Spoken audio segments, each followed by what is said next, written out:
everybody. Welcome to Churchland High School for the Eastern Region Individual Champions. I'm Mickey Irvin along with Frank Lapoli. Brent Gilchrist, a special guest from Richmond, will join us in just a little bit. Frank, this is what you've been waiting for quite a while. I'm going to ask you right now, Frank, give me some winners. I got my sheet right here. I've been thinking about it. I knew you were going to put me on the spot. And I've got my predictions. I normally don't do it, but I'm going to predict the winner of every match prior to the match starts. And I've got it right here. Now, we're going to see how good or how bad I look. The quarterfinals were fantastic. Be a lot of surprises in the finals. A lot of people you think would be here tonight didn't make it, lost in the semifinals. The overall finals, I think everyone's excited about it. Could be the most exciting regional finals in the last 10 years. In terms of team championships, it's a lock. Great Bridge has won it. Green Run is second. I believe Kempsville's third. So that's already been decided. It's a battle of pride here at the Eastern Regional. Brent Gilchrist will join us in just a second. It's almost time to get started here from Churchland. Frank and I will be at the table. Before we get started with the finals tonight, let's take a look back at how the semifinals and quarterfinals went. Here's some of the action from Churchland High School. 208 wrestlers from 29 schools and 4 districts came to Churchland High School last Thursday night to battle for 52 spots and a shot at the state wrestling title. The Southeastern and Beach districts dominated early, with the Eastern district holding its own behind the strength of a strong Lake Taylor team. Great Bridge led the way with 99.5 points after the first round and quarterfinals. Green Run and Kempsville followed with 63 and 49.5. Lake Taylor was fourth with 42 points. The Wildcats' hopes for advancing all 13 wrestlers were dashed early when Labisha Kostic had a default in his first round match when an injury he suffered earlier in the Southeastern District Finals flared up. In Friday's semifinals, the Beach District dominated, winning 12 of 26 matches. The Southeastern District followed by advancing 9. Great Bridge held on to a 36-point lead over Green Run by advancing 5 wrestlers to the finals. Going into Saturday's wrestlebacks and final action, Great Bridge had 11 wrestlers in the running, followed by Green Run with 8 and Kempsville with 7. After the smoke had cleared from some tough wrestlebacks and third-place final matches, the Beach District had 23 wrestlers going to state, followed by the Southeastern with 15. Great Bridge again led the way, qualifying 9 wrestlers for state action.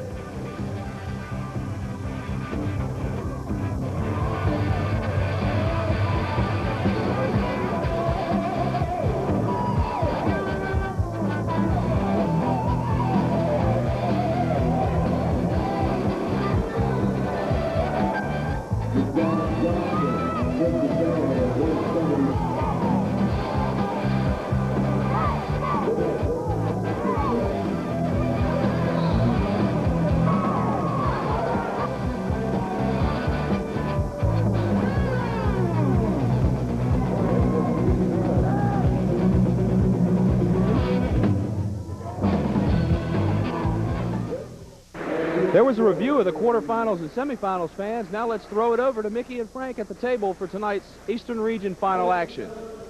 Down to 55 seconds to go in the first period. Mickey Irving along with Frank Lapoli and Brent Gilchrist here at the Eastern Region individual finals. On bottom will be Reyes, Darnell on the top.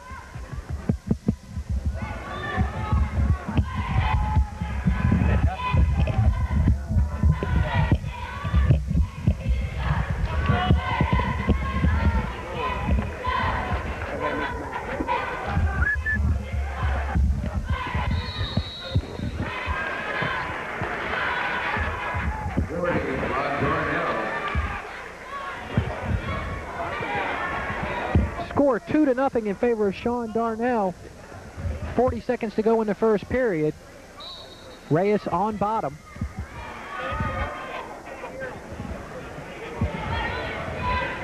Down to 33 seconds. We're in the first period here, and I tell you, Darnell has jumped right out in front, and that's exactly what Coach Stephen Martin hoped that he would do. Sean Darnell, 49-5. Career record as the wrestlers go out. Reyes, just a sophomore. Darnell, a junior. We talked to Mike Taylor before the match started. That's what Reeves had to do, and we're going to slide to that at the end of the first period. Reeves, a big winner in the semifinals. And there's a reversal. Reeves got the legs in. There's a reversal by Jerry Kirby over Darnell. Great Bridge has won this tournament, but they sure took their lumps trying to get to the finals. They have just 5 finalists, which anyone else would be elated over, but Stephen Martin figured they'd have at least 7 in the finals. Tied up at 2. Darnell will choose bottom to start the second period. A takedown and a reversal, the only scoring in the first period. Reyes, the #1 seed from the Beach, had a bye in the first round. Then he defeated the wrestler from Denby and also defeated the wrestler from Tallwood to get to the finals. Talked to Mike Taylor, and he mentioned that the key is that Reyes would have to get off bottom, and that's just what he did. I picked Darnell to be the winner here, was my selection. Frank's first prediction of the night, and we're going to see how well he does. And there you get a good close-up I look. tell you, I was real impressed with bottom. Reeves early in the year. I thought he probably was a state champ the way how smooth he looked. But Darnell has just been so consistent here in the second part of the year. But he's got his work cut out for him. It's 2-2, and we're into the second period. Down to 1:10 to go in the second period. Darnell got here by defeating the wrestler from Menchville. Then a tough match against Brian Gorman. He won in a fall. Darnell then beat Wilkie of Green Run. There's a stall warning against Reyes. So it will remain tied at 2. Darnell will be on the bottom.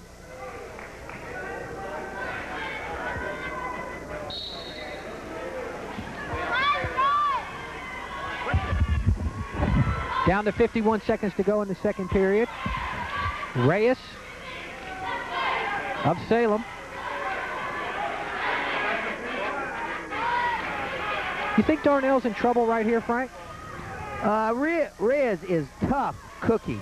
Like I said, I thought he'd be the state champ, and I had a really tough time, going out on a limb here with Darnell. And it wouldn't surprise me if a bunch of these matches are literal toss-ups, literal.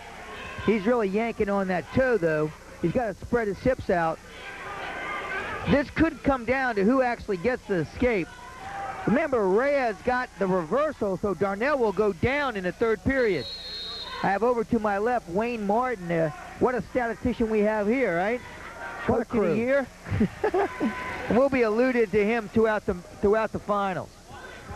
We also have our good friend from Richmond, Virginia, who works a lot of high school sports up there, Brent Gilchrist, who's just kind of taking all this in right now. Yes, I am. Of course, in the central region up in Richmond, wrestling is not the #1 sport. It's basketball.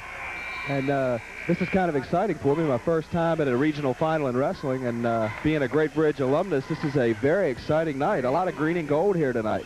That's right. Of course, we don't have any from Frank, but we do have a couple of green and gold graduates sitting right by you, Frank, so we're going to keep an eye on you as we start the third period, the final 2 minutes. It's tied up at 2. I knew there was something I liked about him. An escape for Darnell makes it 3-2. We had the honor of the Great Bethel team of winning this regional championship back-to-back, and 77 and 78.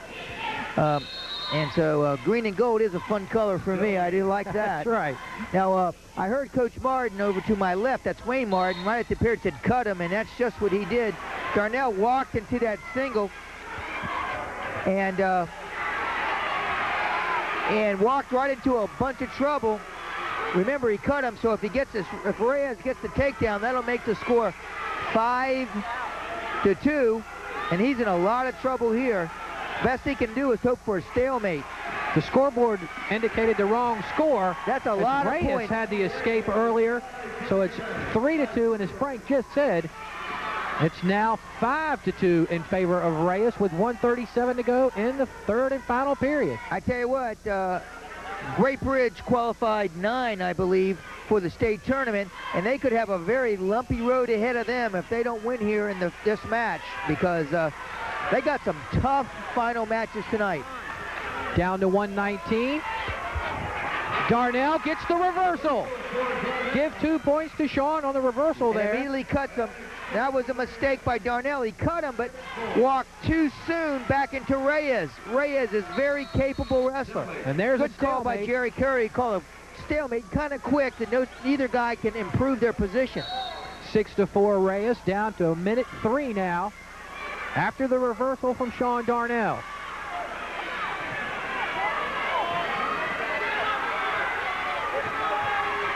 Referee Jerry Kirby seems to be at all the big matches, Frank. Yeah, there we have a bunch of great officials here tonight. There's the takedown. There is the takedown for Sean Darnell. That was a good call. Ties it up at 6. Big takedown in the third. And he lets him go. All right, now it's for all the bananas. All the bananas right here. Reyes has the 1-point lead. Wrestlers in the neutral position. It's down to 22 seconds. The 103 championship in the Eastern region. 18 seconds. Reyes just needs to hold on.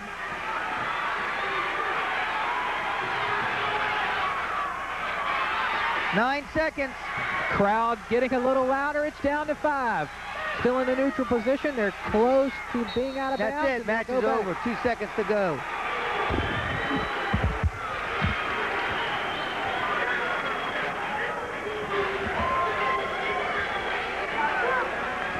Wayne Martin's up checking to be sure the score is correct.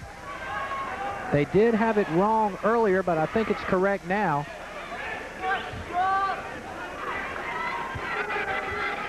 Reyes with the 1-point lead, 2 seconds to go, and that's it.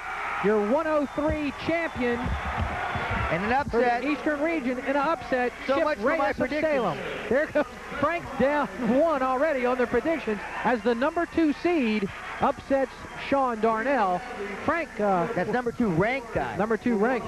What do you think we could see that again? As here we have our Brentwood Catering Wrestler profile of Brian Miller, who will be going against Marcus Sanchez of Green Run. There you see his 1993 tournament record.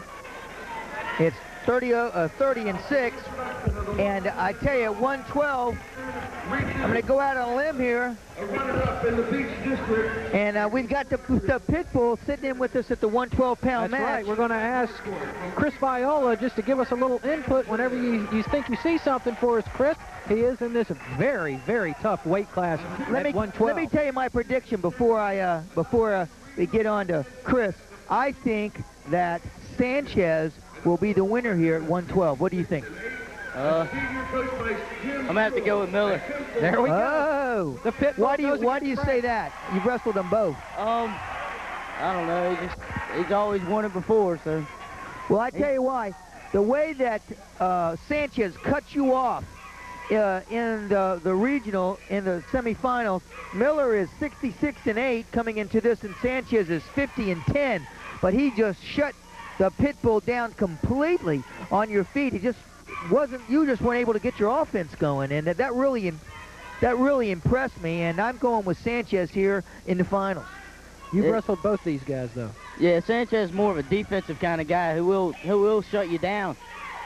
But I'm still gonna have to go with Miller to go against Frank. He's 0-1 already. We'll see. No score yet. 1:24 to go in the first period. Brian Miller in the red and silver going against Marcus Sanchez of Green Run, and he's in the green with a blue trim. Well, we'll see how well we're due at the between periods. If it lasts that long, we're going to cut to Tim Spruill from Kempsville and give us what he thinks Brian Miller has to do to win this match. So we'll see what he's done up to that point. There's Sanchez. That's what he was scoring on the pit bull, Viola.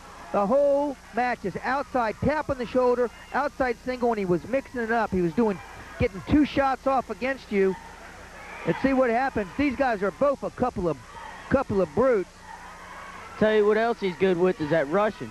Right. Get that rushing, and it's like your arms just trapped. They won't go nowhere. Right. Sanchez is just real good. Look at him coming up in good position.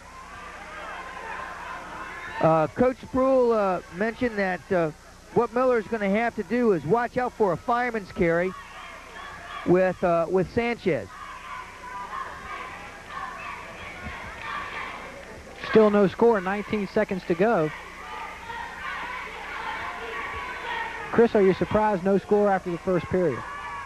Yeah, sort of. So you, Well, I tell you what. Stick with Miller, though. Yeah. Miller, I think being that there's no score is probably in Miller's favor here at the end of the first period. And I think right after this period, we're going to catch up with Brent Gilchrist, who has Chip Reyes of Salem.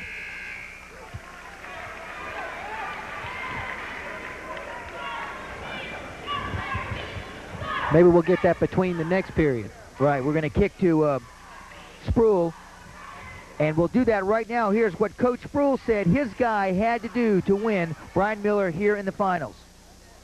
Sanchez is a very defensive wrestler on her feet. We're going to have to be patient and bide our time for our setups, try to keep the inside controlled and try to get a stalling call on him. On the bottom, he's a stand-up guy, and we're going to have to be able to ride him. Hopefully we'll be able to come around and get a claw on him and lift him turkey. If we can do that, we can put him on his back. He baits us. He baits us on our feet. He likes for us to come to him and catch us in a fireman's carry. He's caught us in that twice already. We've stopped it one time. One time he caught us in it for back points. We've got to be aware of the fireman's carry. On the bottom, he can't stay with us on the bottom. Brian is probably one of the best guys in the country on the bottom, so he's going to let us go. So the match is going to be won and lost on our feet. Okay, now let's kick to Brent Gilchrist. Mr. Miller. Hi, I'm Brent Gilchrist here with the 103-pound champ, Chip Reyes from Salem High School. Chip, what seemed to work for you well tonight? Well, I was trying to work the sweep all night because I knew he was going to arm drag me, so try to get out the arm drag and go for the sweep or something like that. Okay, a big 7-6 win. What are you looking forward to in the state tournament next week? Well, I'm just looking to do my best there, see what comes out. I don't think we'll lose until sophomore and all. So. Okay. Great. That was Chip Reyes, our champ at 103 pounds. And now let's go back to Mickey and Frank. And we got a lot of action going on right now. 148, 1-point lead out on the mat for Brian Miller, who the Pitbull said was going to win, and put Frank at 0-2 in his prediction so far. Well, Sanchez got right in and almost scored a takedown. Sanchez's option to cut Miller loose rather than try to wrestle with him on the mat and waste time and go right to his feet. What do you think? I think that was a good choice on Sanchez's part because Miller is tough on bottom. He'll hit you with that roll. You know, he's real tough with that. You weren't able to penetrate. There's that Russian that you talked about, reverse spin. That's a real flashy move, and he's going to score off that. I know that they a great counter move, and he's going to score a takedown. He's got to step behind his leg. There it is. There should be the takedown now. There's two to takedown. That puts the edge to Miller. Doesn't make me look real good. My son, Derek, picked Brian Miller also. He's nudging me behind me going, I told you. The younger generation knows. Right. And again, if anybody should know, this man to my right, Chris Viola, should have an indication because he's been out there in that circle, and it is 3 for Miller and none for Sanchez with 43 seconds to go in the second period. What are you looking for, Chris? What am I looking for? I'm just watching the match. You don't see, is there anything that you would do different right now if you were either one of these guys? I know you go after people. That's no surprise. Take what I get. He does that. 3-point lead for Miller, a state champ last year at 103. For Coach Tim Sproul and the Kempsville Chiefs. Tough over in the Beach District this year. And he's got a little lace right here, but a 3-0 lead in the regional finals with guys of this caliber is a big deal. That's a lot of points. Down to 7 seconds. And that'll end the second period with a 3-point lead for Brian Miller of Kempsville over Marcus Sanchez. Sanchez should pick down. Miller's had a pretty easy go so far. He had a fall in his first match and a technical fall in his second match. If you remember that Coach said, Sproul said in that interview that Miller's going to have to come with the claw, and I know, Chris, you're real familiar with that, what that means. What's that? The claw ride? The claw ride, right here. That's what he's saying. There it is, there. He's got it on him right there. It turked right there. And it turked him, and it's I'm not looking real good right now. Every time you mention something, Frank, it happens. I just don't understand. Except for predictions, you're doing pretty good, Frank. I'm not looking good. Thought I'd go out on a limb here and go with the underdog and a lot of circle. I tell you what, the way I've got it, and I'm going to stick to my initial predictions. And if I lose too many, I'm blaming it on my son Derek, because we went down the line, and the only one we really disagreed on was at 112. He picked Miller, and I picked Sanchez. Miller in good shape right now. With It's over. To go. This match is over. You had a 5-0 lead, Chris. You're in the regional finals with 1 minute and 17 seconds. How comfortable would you be? I'd be pretty comfortable. I'll tell you that. I'd be more comfortable than I am right now. And you got Of course, the Pit Bull, we're expecting to see him next week up in Richmond. Right, you'll pick a region final. You'll pick a champion. You finished 4th. So yeah, I'll get the Northwest one. Which probably, you know, Northwest one, you think you win it, you're going to go and you're going to be okay in your first round. That's kind of an advantage for you, because you'll take his seed. Yeah, you'll beat him and take his seed right on up. So your toughest match to the finals until the semifinals could just be your first match. Brian Miller opens up to that 6-point lead, as Frank was talking about, with the 3 near fall points here in the third. It's down to 30 seconds, and I would even have to say that the Pit Bull would slow up a little bit now, even though we haven't seen him slow up much, Frank, with a 6-point lead and now down to 20 seconds. He's got Sanchez is tough, but he kind of gets his points, you know, 1, 2. He's not really has that explosive firepower that Viola has. You know, he puts them up 5 at a time, and it doesn't look good. He's really going to have to come. There's that claw again, which Coach Tim Sproul said that he was going to have to do to win, and he effectively has done it quite well. Now he's going to try to roll him, hook his wrist, and kind of do a little side roll here. We'll get the correct name of this particular roll from Coach Martin here. What? Russian Granby. A Russian Granby. A Russian. I remember that years ago when you saw that on a tape. They call it the Russian Granby. There's Miller, 2-time regional champ, on his way to hopefully a state championship, and see if Chris Viola and gang can't make it a little tougher for the road for him. We'd like to thank Chris Viola for stopping by the booth with us, and we're hoping to see him next weekend, and he did predict the winner there. I hate to throw that to Frank, and we're looking forward to seeing the Pit Bull maybe against this guy, Brian Miller. Thanks for stopping by, Chris. All right, thanks, guys. Sorry to do that to you, Frank. Yeah. Don't worry about it. You might have lost the match, but you won that call. See Brent Gilchrist there will be. We got some sponsors tonight we'd like to recognize. Martin Screen Prints out of Virginia Beach, the top guys in screen print wrestling and all types of embroidery in the country. The Brentwood Catering Wrestling profile of Ben Pratt. And I think we're just about ready to go over to Brent Gilchrist, who has the Eastern Region champ, Brian Miller, while they're awarding the 103 weight class. There you see John Bakersville from Ferguson, the #1 seed from the Peninsula. And I'm going to go with Bakersville here in the 119-pound match. I'm looking over at Wayne Martin. I just think Baskerville had a just great match against Perry, and he's 26-1, and he's just real quick. For him to win, though, he's going to have to win it on his feet, and literally the guy that scores the last takedown may be the guy that wins this match. On the other hand, we're going to go to this interview right now with Brian Miller. Hi, Brent Gilchrist with Sean Miller, the champion at 112, a 6-0 win tonight. What went right for you to let you pitch the shutout? Coach gave me a lot of advice before the match, drilled a lot before the match. He's more of a defensive wrestler, so they told me to kind of stay on him, but be defensive myself and watch out. Just wrestle tough. What are you looking forward to in the state tournament next week? But everyone is to win it. I mean, there's going to be I got a tough weight class this year. It's stacked all the way. Every single guy in the state is going to be tough. Just going to have to wrestle a tough match, wrestle smart. All right, good luck to you. We'll see you next week. Now back to Mickey and Frank. Here we are at 119. Ben Pratt in the green and blue going against John Baskersville from Ferguson High School over on the Peninsula. Pratt ranked #2 in the area. Baskerville, the Peninsula District champion. I like Baskerville. Now, see that change direction. What a beautiful move, but doesn't score. A rush into a single opposite side. Wayne Martin to my left likes Pratt. He thinks Pratt doesn't get out of position. Real smart wrestler and real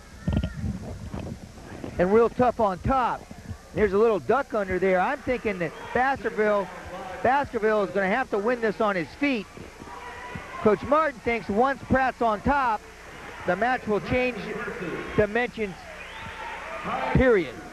And he's looking at me going, you know, see? We're tied up at 2 as Pratt did get the reversal there. It's 2-2. Let's see now if Pratt can hold down Baskerville. If he's got it, Baskerville has to stay on his feet to win the match. He is quick as grease lightning. One of the best takedown artists I saw in the tournament so far, you know, in his ability. But you just can't win it totally on your feet. You got to be able to get off bottom. Ben Pratt advanced to the finals by beating Roger Mackey of Maury High School, the #1 seed from the Eastern District, to get here. And Baskersville defeated Carl Perry, the freshman of Great Bridge, 8-3 to get here, Frank. That was quick. Baskerville was a real quick escape. Right between the periods, we're going to cut to Coach Bruce Scott from Ferguson and see what he has to say that Baskerville has to do to win this match. He is just so quick. I think this one will be the best matches of the whole night tonight, right here, 119. It is 3-2 in favor of the wrestler from Ferguson. Baskersville got the escape. They're going to be out of bounds. And I tell you, on that escape, Mickey, I saw Baskerville, when he was able to get back to his feet, immediately smiled, as though this is where I belong, I'm on my feet. Yeah, he's smart, yeah, and he's having fun. I tell you what, but it's just, you know, he's like a fly, but I think better watch out for Pratt, because Pratt's got the fly swatter. Oh, Frank can come up with him, ladies and gentlemen. He's just buzzing around. You know, you just got to stop him. And that'll end the first period, 3-2. We'll cut to Coach. Here's Coach Bruce Scott from Ferguson, and this is what he had to say that Baskerville has to do to win the regional. And John has done an outstanding job this year. He's a senior, and his record right now is 22-27-1. And we expect John to actually take this match in terms of he has to stay on his feet. He's got to move around. He's got to work his shots. And we usually try to do that, so we expect, you know, a good matches with him. Back here to start the second period, Frank, 3-2. They'll start in the neutral position. I want to thank Martin Screen Print for sponsoring our coaches overview, and we'll be cutting that throughout the night. Martin Screen Printing, top screen printers in the country in wrestling products. And in everything else you want. There is another takedown. I hope he scores a lot of points. I'm down by 2 right now. Make the score 5-2. This young man from Ferguson with a 52-15 record, a senior. And I tell you, Frank said the young man was quick, and I certainly hope that this picture on the TV does justice to just how quick he is. Oh, he is fast. He's 26-1 on the year. So, Frank, how important is quickness? I know at this lower weight class it plays a great deal. Would you rather have a strong guy here or a quick guy? Well, it's great to have them both. If you're strong and you're not quick, you've got to have stopping power.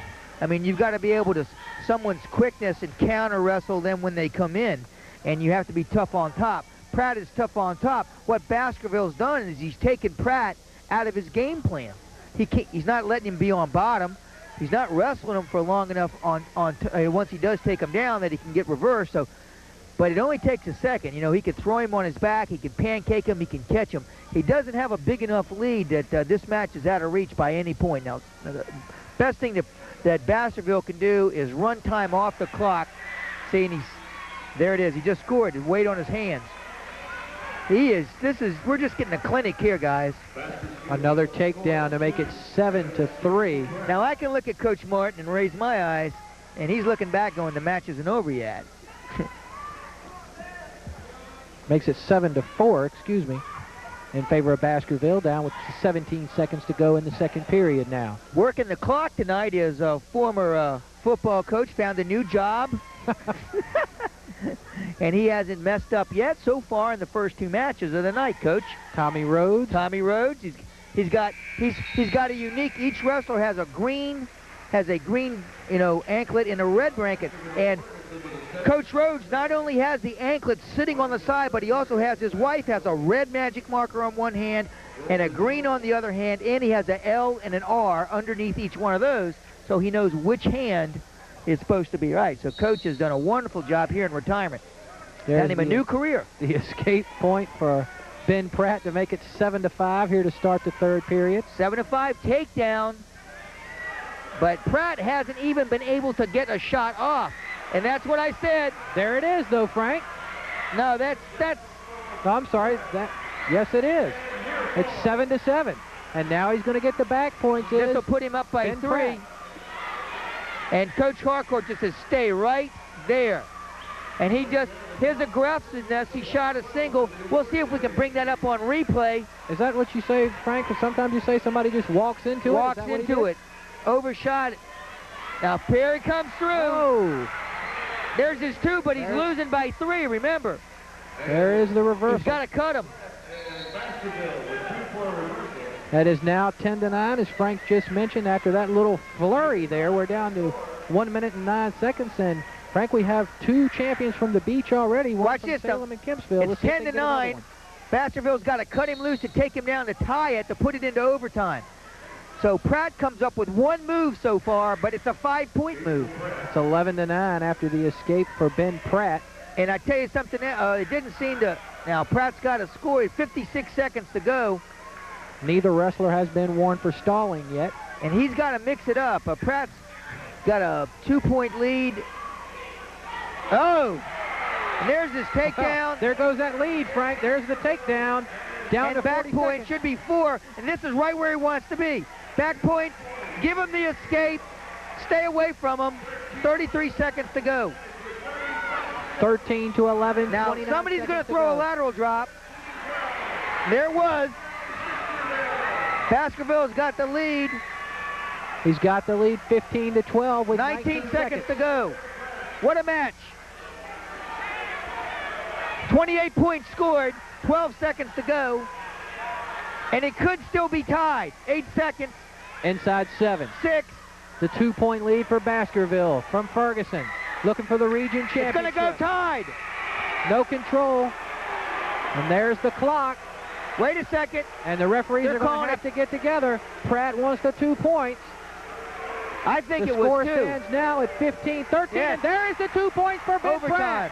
Overtime. 30 points scored Ferguson coaching staff now up off the bench. And I tell you, they have a right to be upset. And what he's got to do is be calm right now. And I tell you, because the momentum, even though there's 30 points have been scored, the momentum now is in Pratt's side. Look at it. And I tell you, the coach from Ferguson's got a right to be upset because one referee asked the other, did you have any points? And he said, I don't know. What did you have? So I don't know how the 2 came because neither ref had it. Coach Martin and I both agree it was a takedown. Well, we don't know. The only problem is we weren't sure what the time was. Whoever gets this takedown, the time was good. That was very close, Frank. Good. Very close. Maybe we'll bring that up on the replay no matter what happens here. Well, let's see what happens. We're in the overtime. We're tied at 15. Baskerville of Ferguson against Pratt of Green Run. All right, let me tell you what happens here. Whoever scores, the match is over. No score. Somebody takes up, somebody takes down. If you ride them, you win. It's the criteria. If you get, there it is. Got to stay in. No Got to stay in. Watch for the cutback. There it is. Baskerville gets the win in overtime. Great job. Best Frank's match on his here. feet right there, ladies and gentlemen. And Baskerville gets the big win for the Ferguson Mariners. Speaking of replay. John Baskerville, what a great match. Let's see if we can bring the here comes the replay. No replay tonight, gang, but so we're gonna just bring this match back in your memories. Baskerville, Pratt ties the match at the last second, puts it into overtime. And he gets the win. That man in the blue and what the baby a great match. 30 points. Hey, I've won one tonight, but boy, look at this. #1 ranked Reese Edmondson. Reese Edgington. There is our Brentwood Catering scoring update. As you see, Ben Pratt hustle off the floor after the tough overtime loss to John Baskerville of Ferguson High School. The senior comes away with the win at 119. We're going to go now to with the Martin screen 25 print weight class as we see Danny DeReese on your Brentwood Wrestling profile. Yeah, Brentwood profile, right. And we see that Brent Gilchrist is indeed over with John Baskerville, and we'll be going over there as soon as possible. Talk about the setup. There you see Reese Edgington of Green Run, who will be going against Danny DeReese of Kimsville. Let's go over to Brent Gilchrist. Here with John Baskerville of Ferguson. John, tell us about that last move in overtime that won the match for you. I saw him keep on reaching his arm up, so I was getting a feel for him. And when I started reaching my arm up, I shot right up under him. I knew the move was mine then. In the States next week, how much do you think your quickness will help you? Because we all remarked on what a quick wrestler you were. How much does that enter into your game plan? I think that's going to help me out a lot. The technique, strength, is all part of it too. You can't win with just one thing. You have to have it all. I'm going to fight real hard for it.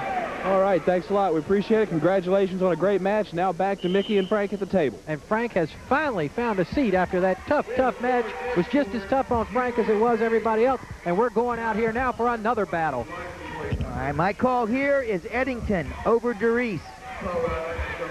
Hey, a kind of bold pick from Frank, who is up to 1-2 now, looking to go 500, as he likes Reese Edgington, the Green Run wrestler. And a very well-spoken John Baskerville there, Brent. Told you what he thought. He's going to be a man to keep an eye on. We're going certainly next week in the States he will be, especially with that quickness. That was really impressive. Was he quick? Was it right on that one? All right, right at the period, we're going to go to our Martin screen print coach's view and let you know what Tim Spruill said that DeReese had to do in hitting this match. And this is a match, you think it was in a district match, but these guys didn't wrestle in the district finals. In the dual meet, DeReese won the match by fall, 7-3. Wayne Martin with us. We'll be sliding the headphones on him here in a minute as some of the matches coming up. This match should be as exciting as the last one. Every match tonight could be like that. It really could. And, of course, we're looking forward to 145 to seeing the Terminator come out and see what he's going to do. That'll be exciting for the Terminator. and Frank, by the way, going to let you know, heard your nickname for Brett Thompson, but I'm not going to use it. I got another one tonight, and I'm going to save that. You called him the Blanket Ride Meister. Right. But we'll see. We'll see about that. I love this job. We get to say things. Oh, and by the way, while we're on the nicknames, as Danny DeReese is shaken up just a bit, and trainers will run out on the mat, watching Danny DeReese right now. I was watching Bruce Rader last night, and he said, "Hey, there's the dumpster." I know. I laughed. So let's remember where it came from. That's right, man. And I called Bruce up. I saw it. I said, "Look, you owe me $6." While we have this break, we're going to go to Coach Tim Spruill, and on the coach's overview, sponsored by Martin Screen Print, and see what he said DeReese has to do to win the regional title tonight. Here it is. We're going to have to stay with our sweep and front headlocks. We don't want to do any low shots. If we can keep him off of us and catch him in a sweep or two on the feet, we're going to be successful there. On the bottom, I think he's going to let us go because we rolled him the last time. So again, I feel that we're going to have to beat him on the feet, and when we're on top, we're going to have to break him down, try to get him in a Torella or an armbar tilt. We were successful with that the last time. If we can continue to do that this time, it'll be a successful match for us. We're back here. Danny DeReese still down. Mickey Irving, Frank Lapoli, and Brent Gilchrist all in attendance here at Churchland High School tonight. There is Tim Spruill, Dr. Gregory out there on the floor as well. What's our, let me see, the Beach District so far has a champion at 103, has another champion at 112, and the Peninsula District, which I did my coaching at, has a champion, has the next most guys. The Southeastern District and the Eastern District has yet to have a champion yet tonight, and they're not going to have one here either because both these guys are from the beach. Remember at the Southeastern District, I said that at the tournament, I said the Southeastern District would have a tough road to hoe. I predict the Beach District to have the most champions here tonight. Great Bridge, with 194 points, does have a commanding lead over Green Run, who has 160.5 points right now, but they're looking to add to that as Reese Edgington is on the mat and for Green Run, and Danny DeReese is on the mat for Kempsville. And you saw that what Coach Sproul said, that DeReese is going to have to work his sweeps and his front headlocks, and he's not able to get either one of them go. The guy that coached Danny DeReese is right here. And the score after one period, as we get ready to talk to Coach Martin, is 2-1 in favor of Danny DeReese after the takedown. Coach Wayne Martin joining us here at the table. And Coach Martin, welcome. You're real familiar with this style of wrestler right here. Yeah, Danny, he was at Great Bridge with us up through his 11th grade year, and he's a great competitor, no doubt about that. He's had a real illustrious career up to this point. And he's in on the all-time win list. I believe Danny DeReese, and most of those wins came at Great Bridge. He wrestled against the Russians. I tell you what, though, Eddington has really given him nice change-up. Yeah, Edgington's a big 25-pounder, and he's been in real good position so far the whole evening. And that'll be 2 more points for Edgington, and he'll take the 4-2 lead here in the second period. It'll be real interesting to see what Edgington does. You see after the first takedown, he cut him loose. It looks like he's going to do it again. Well, I think that's smart. I mean, why chance getting rolled? He scored 2 takedowns so far. Yeah, the thing that Edgington's doing, he's blocking, using his head real good to block out, but he's moving DeReese. He's not staying flat-footed. Right. He's got Danny moving, and then he's really attacking on his feet. This match looks like a carbon copy of our match at one. There's the DeReese, I like to call it the basketball bounce. Yeah, that Danny's got a little trademark there. He gets in that front headlock situation, and if his elbow gets caught, he really bounces that guy's head down on the mat really hard. Normally loosens it up so he can run his head under. It's a different choice of takedowns here, but Edgington is pretty well wrestling the strategy that that Ferguson wrestler just did at 119. He's scoring all the takedowns and then cutting DeReese loose.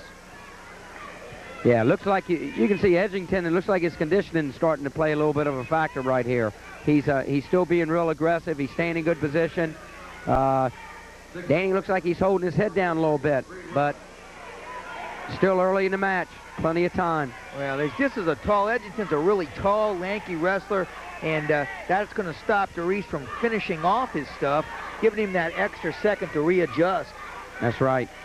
See, he's got his hips way back on Danny right now. He's got a lot of real pressure on him. He reached through there and he grabbed that inside ankle there, Frank, and basically all DeReese can really do is hopefully hold on for a stalemate. Looks like Edgington's trying to work around. Yeah, he's in a good score. He's in a butt drag situation right here. He's only got a couple of seconds. He's got to really hurry up if he's going to. Ankle drag situation, really. Yeah, he really does. After the end of 2, it is 6-4 in favor of Reese Edgington from Green Run over Danny DeReese. Finishing top 4 to the awards area at this time, please. Here you get a good look at the Kempsville senior. Great run. Get some instructions from Coach Tim Sproul. Now let's take a look at our score. The 0 scoreboard says Reese Edgington 6, Danny DeReese 4. Number 1 seed against the number 2 seed in the tournament. I'd like to thank Jimmy Murphy, my Norfolk Catholic classmate, for sponsoring the 0 scoreboard. Coach Martin, any surprises so far in this match, do you think? Well, this particular match right here, Edgington's been wrestling real good lately. Now watch for the Turk. That's what DeReese has got to do, I would think, to put this match back in position.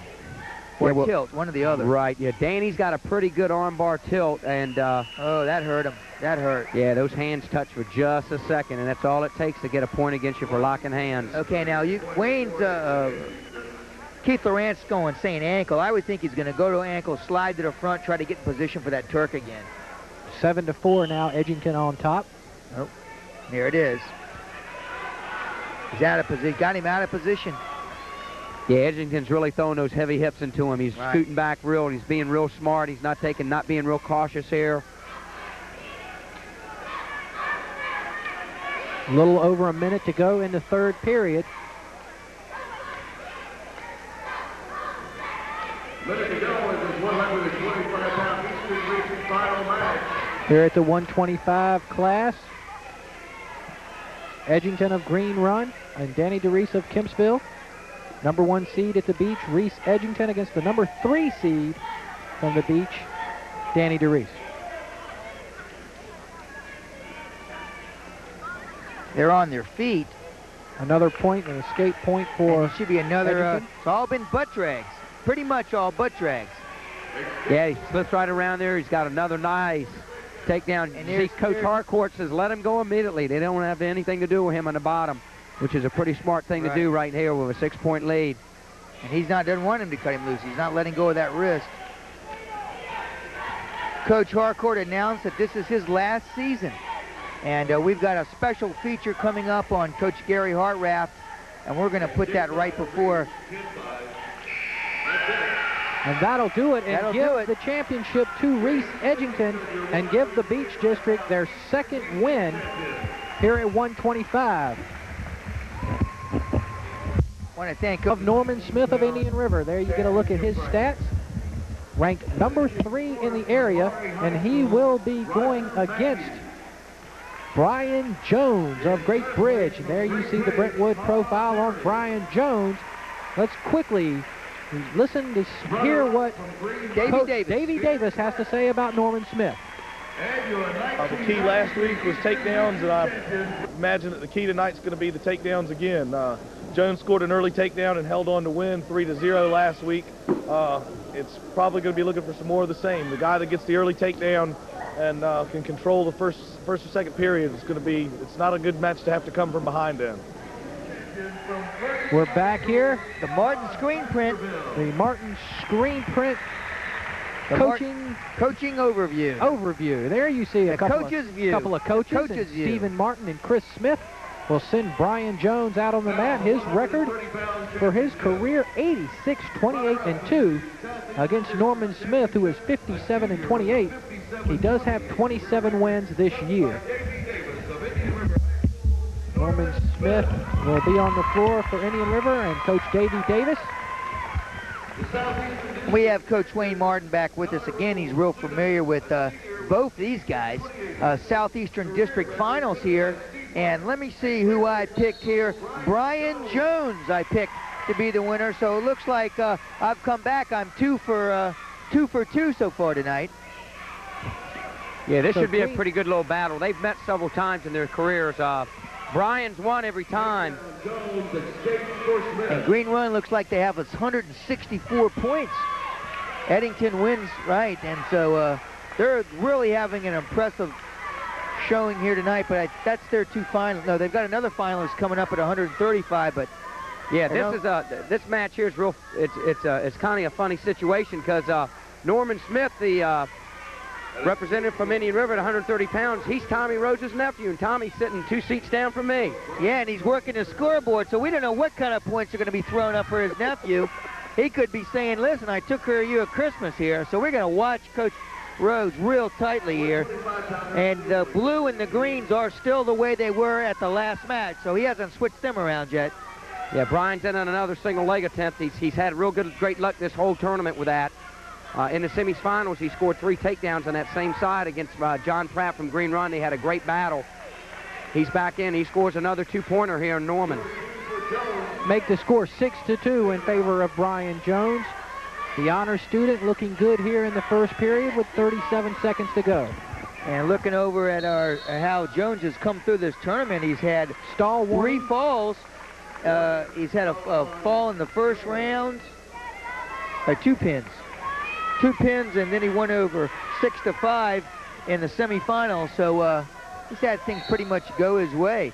Let me ask Wayne something here. You guys put 5 in the finals. You're taking 9 to the state meet. Are you disappointed with those numbers? No, not really. I mean, you know, you've got to be happy with 9 kids qualifying for the state championship. Really? See, the thing people have to remember, this is the toughest region in the state by far, and it is a meat grinder getting through this tournament. If you can place in the top 4, you've done some wrestling over a period of 3 days. Did anybody not qualify that you kind of thought would get in there? Well, our 112-pounder, Shane Darnell, ended up 5th at 112, but 112 was probably the toughest weight, not just in this tournament, but probably in the whole state of Virginia. And he lost a real heartbreaker to Jun Blancafor from from Salem in the Russellback match. So we were kind of, you know, Shane was a senior. We were hoping that we could get him through. But he's had a great career, and he's not done yet. He'll be on the mat again in 2 more weeks in the state championship team duel competition. 6-2 with 3 seconds to go here in the first period. And at the end of this period, we'll go over to Brent Gilchrist, who has the winning wrestler, Reese Edgington. Let's go over to Brent. Here with Reese Edgington, our champion at 125 pounds from Green Run. Reese, a 10-5 win tonight. What went right for you? Well, I knew I could beat him on top. Wrestled hard at top on practice. Worked hard. And I knew I could beat him. He wrestled tough, but I wrestled tougher. There you go. This will also be Reese's first trip to the state tournament. And let's go back now to Mickey and Frank. And we'll look forward to seeing Reese Edgington as the score is 6-2 here. Mickey Irving and Frank Rapoli along with the coach Wayne Martin here at the table. I tell you what, he just said something, a key move there. And he said it was going to be his first trip to the state meet. That's tough. Yes, that's it. That's he won't be on my scorecard. I mean, you know, it is tough going to the state meet the first year, period. It's like you get slapped around, welcome to the big leagues, buddy. That's right. That's right. 6-2, 1:15 to go in the second period. There's the escape for Norman Smith of Indian River to make it 6-3. 6-3, Jones well out in front. This is Great Bridge's second finalist. They have 5. They have no champs yet. I'm going to say this with Wayne. I think that Great Bridge, I was looking at maybe they would have just 3 winners tonight here in the finals. I can see some tough wins, tough matches ahead for them here. Yeah, well, you know, you get to the finals of this tournament, and every one of them is tough. It really, really is. I think that Dumpster is really going to have his work cut out here for him here in the finals, which could probably be one of our better heavyweight finals in years. Yeah, it could. It really could be. 6-3, down to 25 seconds to go in the second. Brian Jones and Norman Smith, another matchup that we were fortunate enough to see in the Southeastern District Tournament. Down to 10 seconds. Here's a real scrap right in here. Yeah, Smith really had a deep single leg shot on that one. He hung onto that leg for a long time and came away with no points. That's kind of disheartening sometimes. Here at the 130 weight class, Brian Jones.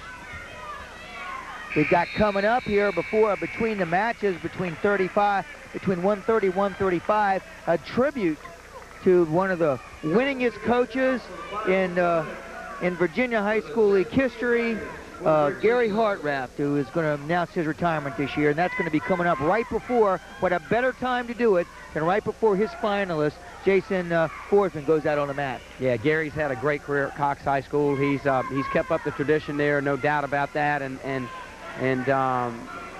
he's got 3 qualifiers that made it through the tournament for the state championship on his last trip. Well, and all 3 guys he could have 2 state champs. Yeah, both of his kids that he's got in the finals are definitely capable of winning this tournament and doing quite well up at the state championship next weekend. I think Forsman is his best opportunity. Still at 6-3 in favor of Brian Jones. Oh, it's 1 point for stalling there against Jones. Yeah, Smith is really doing a great job on top. He's staying out at right angles. He's tying up Jones's wrists. And Jones has really got to get something going here, or it won't be much longer. They're going to hit him for another stalling point. Right.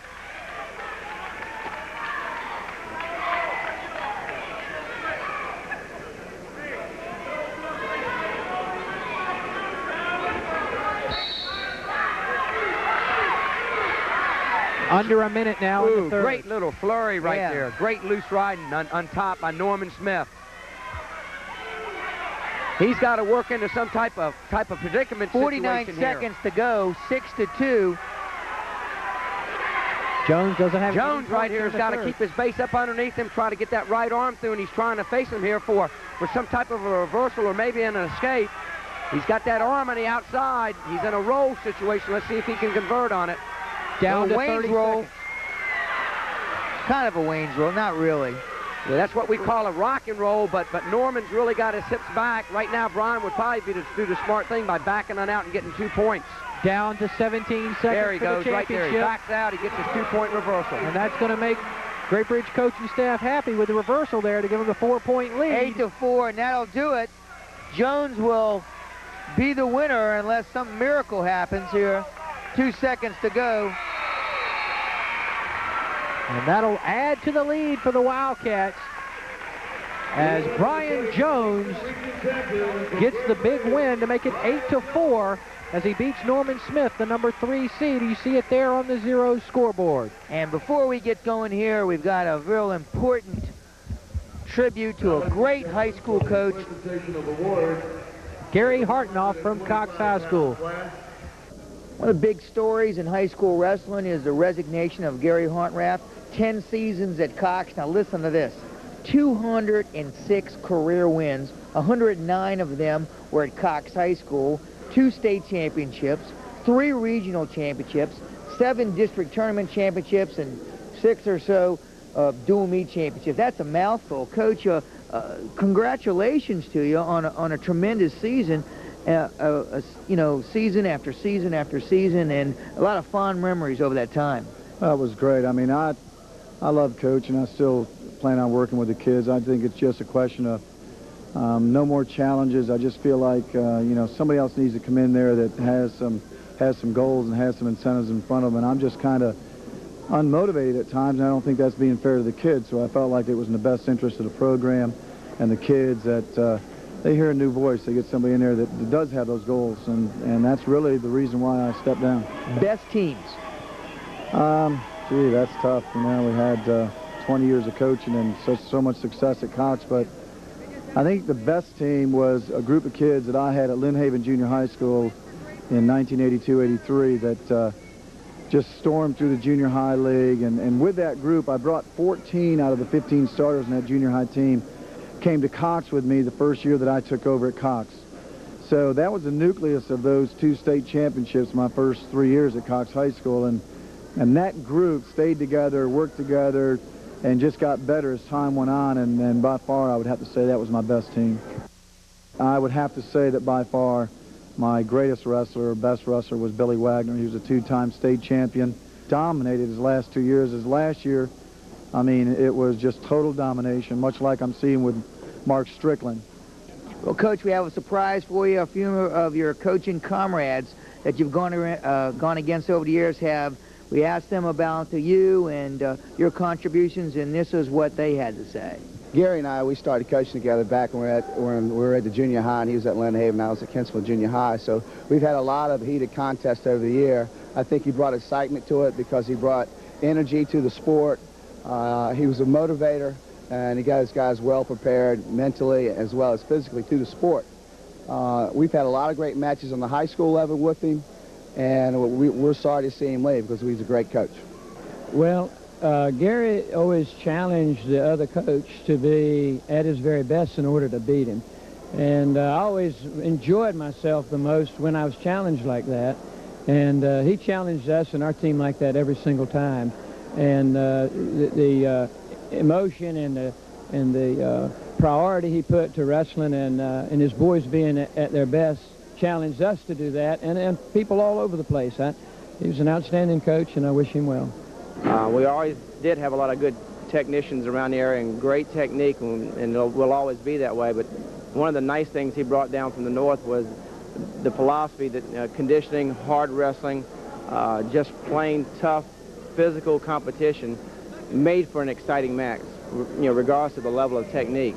And I've enjoyed that, and I've incorporated that in my style of wrestling, along with working on technique at the same time. And the kids are successful. I've been successful with it, and I've enjoyed it. And that's one of the things that Gary, I think, has contributed to Tidewaters and to me.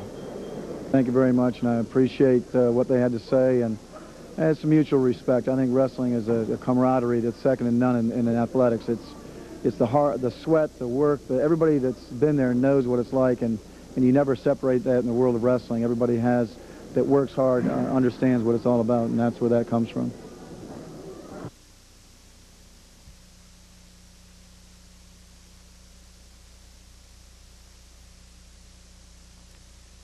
from Bethel. Coming up next at 135, Frank just talked about him, Jason Forsman from Cox High School will go against Kyle Profit, the man you see in your picture from Green Run. We're going to go back to Coach Hartraff and our Martin screen print Coach's Outlook. And this is what Coach Hartraff had to say what Jason Forsman needed to do to win here tonight. Jason's wrestled him in the past. He has a win over him. Kyle's a 10th grader. Jason's a senior.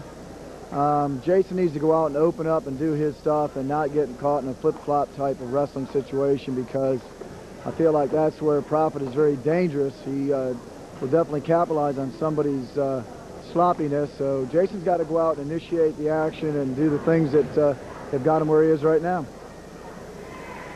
Here you see the wrestling profile for Jason Forsman, 21-1. And not only that loss came the first week of wrestling. So he's got like 19 straight wins. He'll have to go against Kyle Profit, who's coming in here as the number 3 seed from the Beach District. And we congratulate Brian Jones, who gives the Wildcats their first championship of the night. But the Beach is going to look to add on here. Here's a little trivia for you. Are you ready for this? Okay, I'm ready. Kyle Profit is the stepson of who? Oh, I did know that, and because you told me earlier. Is the step-uncle of Wayne Martin, right? That's what I thought. And the stepson of Billy Martin of Martin Screen Prints. So, kind of interesting little trivia there. And everybody's wearing green here in the final, so whatever that means. Let's take a look at a team scoreboard. Great Bridge now has 198. Kempsville is at 130. Green Run is in second place at 164. Cox High School has 83. And so you can tell the difference. Kyle Profit will be the man with the blue trim, and Jason Forsman of Cox will have the green with the gold at the bottom. Well, Coach Martin said that, what Gary Hartraff said, that Forsman had to not get caught up in was flip-flopping around, because Profit is good at kind of coming up on top. And so he's got to wrestle his match and make things happen, assert himself out there and not get caught up in some flip-flopping around. Forsman has just stormed through this tournament, beating Shannon Baines 14-4 in the semifinals. That's right, and he also beat the number 2 seed from the Eastern region. And he also beat Matt Browning of Indian River, while he advanced pretty easily. Yeah, two pins and a 14-4 win. So he hasn't been tested this entire tournament, and he's really coming on to his own. He's got that kind of lucid type of look about him. He's not real muscularly defined. He's very deceiving. He comes up kind of on top. He's not a real stiff wrestler. Will take a 2-point lead here with 50 seconds to go after the takedown here in the first period from Churchland High School. And let me tell you something about Kyle Profit. You know, they're talking about 9th grade phenomenons. Last year, he was the 9th grade phenomenon. And nice switch comes up. That ties the match. And he's just a sophomore here in the regional finals. Real emotional kid, real intense. And he'll tie this thing up at 2 with 37 seconds to go in the first period. Just a sophomore. 42 wins already for the Green Run Stallions in his career. And here's Forsman, and that I told you, that flip-flopism, kind of lucid body motion. And that makes the reversal. The reversal makes it 4-2 in favor of Forsman with 14 seconds to go in the period. So a takedown and a reversal so far for Forsman gives him the early lead, and that'll do it for the first period. We're down to 2 seconds. Well, let's quickly go over to Brent Gilchrist, who is with Brian Jones. Here with Brian Jones, a champion at Great Bridge. Brian, how important was it tonight for you to be the first Great Bridge wrestler to break through and win a regional championship? Well, it's my first championship, and I just felt it coming, and I knew that no matter if they won in front of me or not, I was going to try my hardest, and I thought I could do it. I tell you, a great job of defense tonight. What was the key to keeping the other wrestler off of you? Well, I kept control of his wrist, which he tried to let go and grab onto my leg, and I kept control of it, and he couldn't ever get it and basically stopped him from scoring on me. All right, congratulations, Brian Jones, our champion. Now back to Mickey and Frank. Thanks a lot. 4-3 now in favor of Kyle Profit, the sophomore. Or excuse me, Jason Forsman has the lead. He's in the green and the gold with his back to you.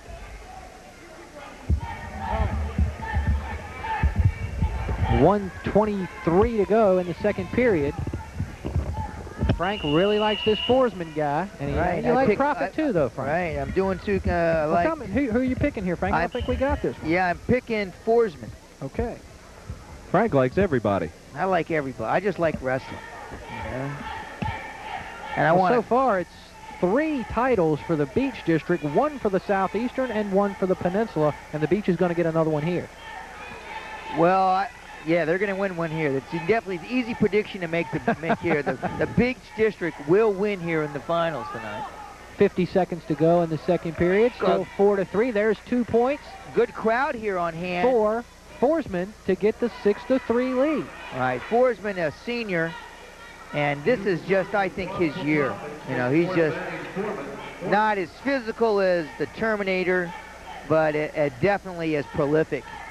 And his only loss was to Franklin County, I believe. Forsman's only loss of the year came against Franklin County. And Coach Martin is shaking his head. That's correct. Down to 24 seconds to go in the period. 6-2. Forsman just kind of slowly pecking away. The match actually is a lot more, Forsman is more controlled than the score indicates. But being that it's so close, remember that 119-pound match, but boom, 32 points scored in that match. Right now, I would say that was, so far, has been our match of the night. Again, though, Frank, you 95. I would have probably picked, it didn't, but it didn't occur, was with Perry. But the guy that beat Perry from Ferguson wins the tournament, so it just shows you how tough he is. Next year, Perry is going to be in this young man's shoes as a sophomore, and he's going to make his dent. Profit paid his dues last year, won a lot of big matches, got hurt, and didn't place and didn't go to the state meet. Perry is going to the state meet, and I think that he'll make a dent, and I think he definitely will place in the state meet somewhere. I don't know if he's capable of winning it, but he is definite. We're going to make his mark known this year. Kyle Profit, the sophomore, down 2 to Jason Forsman. 6-4 lead, 1:10 to go in the third and final period for the 135 weight class championship here at Churchland High School tonight. Mickey Irving along with Frank Lapoli, Brent Gilchrist in from Richmond to sub for the vacationing Richie Babb. And we've also been joined by a couple of special guests, and we expect to have a few more. It's just the night of 1,000 stars, ladies and gentlemen. Right. We really want to say again how much we are getting towards the end of our season here, wrestling season, and our shows. I'm real thankful to everyone's support we did this year, but we're definitely going to continue the tradition of telecasting excellence that we have done so far. There you go, Frank. I like that. 6-4 in favor of Forsman. Profits just a takedown away, but is he going to get it with 25 seconds to go? Hey, well, let's Forsman is just so sneaky quick. He qualified to go to Iowa. 18 seconds ago. He can score, but now hips, lazy hips. And watch, Forsman is just kind of like an octopus right here. He looks like he's got to do, Frank. 8 seconds to go. Forsman's got what he wants, and he'll score the takedown. There it is. There is the takedown. So it'll finish up 8-4 for Jason Forsman. He gets the win here at 135 for the Eastern Region Championship. Congratulations to Jason Forsman. He'll give Cox High School some points. That'll make it 198 for Great Bridge, 164 Green Run, Kempsville 130, and the Cox Falcons will have 87 points here in the Eastern Region Tournament. And now, coming up next, at 140, Jimmy Leonard of Ferguson over on the Peninsula District, and he is the #1 seed there. And here on your Brentwood Wrestling profile, you see Brett Thompson, 29-2 from the Western Branch Bruins. Guess who I picked here? And I'm not even going to guess. The Blanket Meister. The Blanket Meister. There's Jimmy Leonard. He's 20-9, and Frank likes to call him the Blanket Meister. But Frank, before we get going here with the Blanket Meister, let's go with our Martin screen print coach's profile. We'll start first with Coach Terry Perdue, and he's got some bold words to say here with what Brett Thompson can and should do in the finals. I've heard that Leonard was voted the outstanding wrestler in Peninsula, and Brett's going to have to wrestle a tough match. Brett's very capable of taking it to him, and I expect him to be in on his high crotch and turn the corner and covering him with that blanket ride. I think Brett will come off, and I think it'll be not a real close match, but I think it'll be a good match, and I think in the end Brett will, hopefully we might get a stick out of it or tech fall him. You see what Coach Perdue, pretty bold. He says the Blanket Ride Meister has looking for a technical fall. He comes into the match here, listen to this, 99-9, 999. And he is looking for his 100th win, and a very memorable one that would be here in the regional finals. Still no score, though, as the businessman is going to work out there, Frank. Brett, as Frank said, 99-9 on his career, looking for that 100th win. The honor student, Brett Thompson. Now Leonard's not to be taken lightly here. He's got some real firepower, and it would be a real challenge to him. Leonard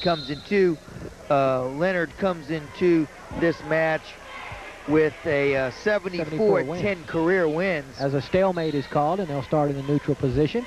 And the Blanket Ride Meister has yet to show us those skills. He still must have his suit on. Still doing that businessman special out there, Frank. Down to a minute to go. One in the first period. Still no score. And you know, Frank, the businessman really does not throw a lot of points out there at you. He's not a guy who's going to put 20 points on the board, do you think? No, well, Brett Thompson, the Blanket Ride Meister, is really, when he gets you down on the mat, he really kind of scores some points. He kind of beats you up down there. He's just all over you. Doesn't let you breathe with his blanket ride that he has mastered. Well, he works so hard at it, Frank. And still no score, though, and there is a double stall warning on both wrestlers. Well, I tell you, both these guys are tough. Leonard is no weakling, and he's got some great workout partners.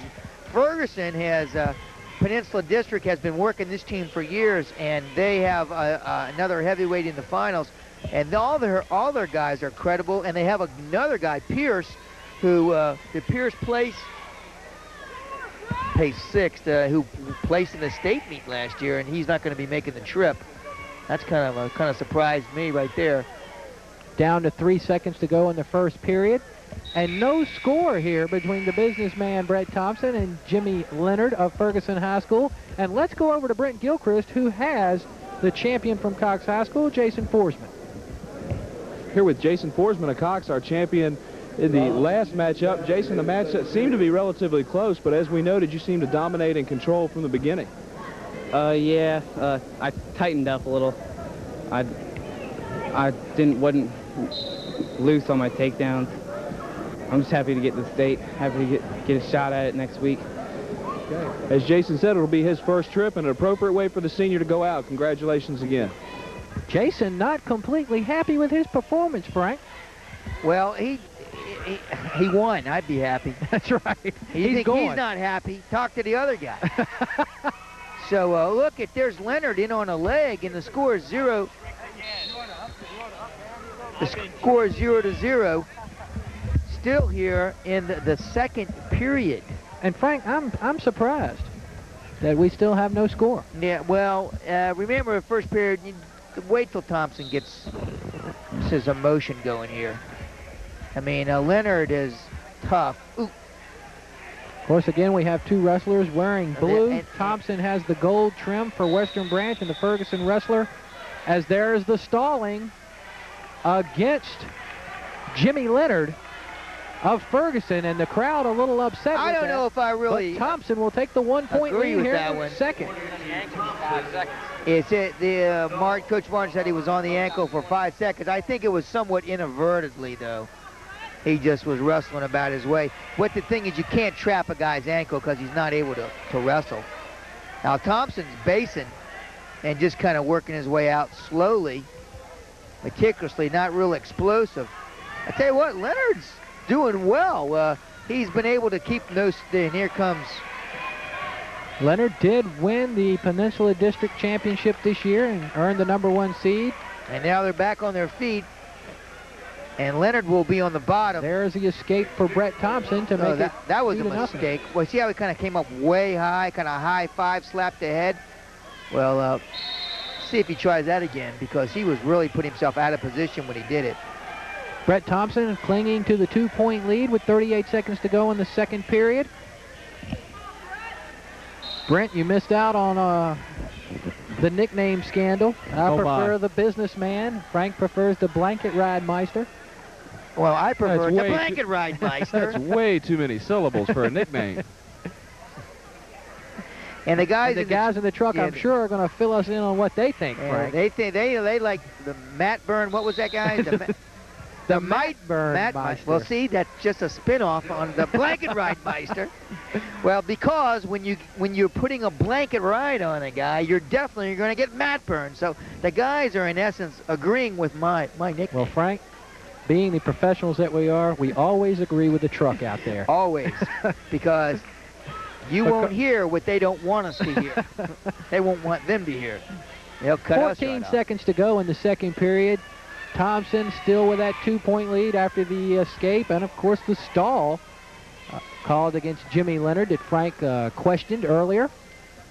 So it's now 2-0 here. And it's down to 2 minutes for Brett Thompson, now, who was a runner-up in the state last year, and the honor student is looking to go all the way this year, Frank. Well, we'll see what the blanket ride might be. Looking forward. You think that Brett may be just looking forward to the state here? No, I think Leonard is tough as nails. I think that's basically, I mean, he's just making him look bad because he's not letting him get his offense going. And let's see what happens on top, because we all know how tough Brett is on top. And there's that tight hips and just claw, and if anything's going to happen for Brett, it's going to happen right here, and he's got him real tight. Leonard comes into this with a 74-10 careers, and he's a junior. He's a junior, so look for him back. And he's of course, tough. Brett Thompson, the senior. When you love to have this guy, Coach Martin, man. Down to 125 now for Brett Thompson, who holding on to that 2-point lead. The stall and the escape in the second period, the only scoring so far. He keeps so much pressure on that head. So much pressure on that. He's very rarely literally on his knees. You constantly push him with his feet forward, and that's how you do it. Trying to tally up how many I've won here tonight. I've lost 1, 2. Well, I'll tell you what, while you're doing that, Frank, let's take a quick look back and see that the Beach has won 4, the Southeastern 1, and Peninsula 1 titles so far here at Churchland High School tonight. Thompson on top. Down to a minute to go in this championship match here at 140. Of course, the Terminator up next at 145, and that's why a lot of people have bought the ticket here tonight, Frank. Yeah, that's true there. I says, I'm looking at, I got off just like some of these wrestlers to a slow start, but come back strong. I'm 4-2 so far. I guess it was a little bit much. I was kind of hoping I'd do perfect record. I totally disagree with this. This is not fair. Thompson scores again, make the score 3-0. I mean, neither one of these kids are stalling. Thompson, you can't get away from him. He's like fly paper. Fly paper. Uh-oh, the fly now. The fly meister. Well, he's just going to work out there like any businessman would do. That's true. Down to 25 seconds now for Brett Thompson. And the blue and gold, he's on the bottom. And Leonard has to make something happen now because it's down to 15 seconds. The crowd starting to shout a little encouragement to Brett Thompson. And a stalemate is called, and Jimmy Leonard is he's really frustrated. Yeah. Let me ask Frank about that. Why is that not stalling on Thompson if he's laying on the bottom, making no effort to move? And the wrestler from Ferguson on a couple of occasions has tried to make some movement and got called for stalling. That's a good point. I mean, and it just, nothing went Leonard's way. Nothing. Not even, he didn't get a break by the referees either. I think that's a fine way to put it. And, well, Thanks. good guys find a way to I like that guy. cash in on things. He And must have Brett went to Thompson, Bethel. the businessman, will get the 3-0 win.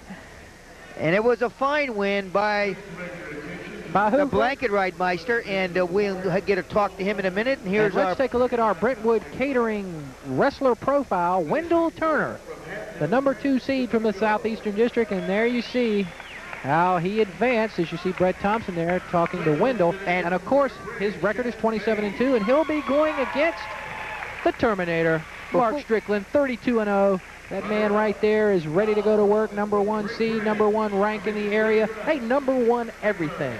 Before we get started, let's go to our Martin Screen Print Coach's Overview, whatever you want to call it, sponsored by Martin Screen Print. And we talked to Coach Terry Perdue about what Wendell Turner had to do to go against the Terminator. These two have met about 4 times, and Mark has gotten the better of all 4 times. It's going to be a tough match for Wendell. Wendell's been coming off some injuries for the last month. He is getting better and stronger. We were just happy to get him into the finals. I think for Wendell to be effective, we have to slow the pace down, keep the score very close the first period, and see if we can get Mark to make some mistakes. That's going to be very hard to do, but that's what we need to do to beat him. Here we are, right back, and what Perdue had, Coach Perdue said he had to do is slow Strickland down. And I'm going to tell you, we've got Coach Martin back with us, Wayne Martin, before the Terminators match, and I got a trivia question for you. Are you ready for this, Coach Martin? We're going. Let's hear it, Frank. Who, where, and what country did the Terminator learn his first wrestling move? What country? What country did he learn it? Was it Russia? Wrong. What country was it? Cuba. And Cuba. the Terminator scores a quick takedown here, and There's he a cuts shot. him loose. Next question. Who showed him the first wrestling move? Frank Lapoli. No. Close. No. Give you a hint, he's coaching right now. Stevie Martin? Wrong. First wrestle by Jack Kennedy, the new coach at Norcom High School. Oh, yes, yes. Down at Guantanamo Bay. Yeah, that's it. How about that? A little wrestling trivia got you on that. Tell us about the Terminator. Well, Mark's just a phenomenal kid. He's got great technique. He's strong, well-conditioned, and he is really, really tough on his feet.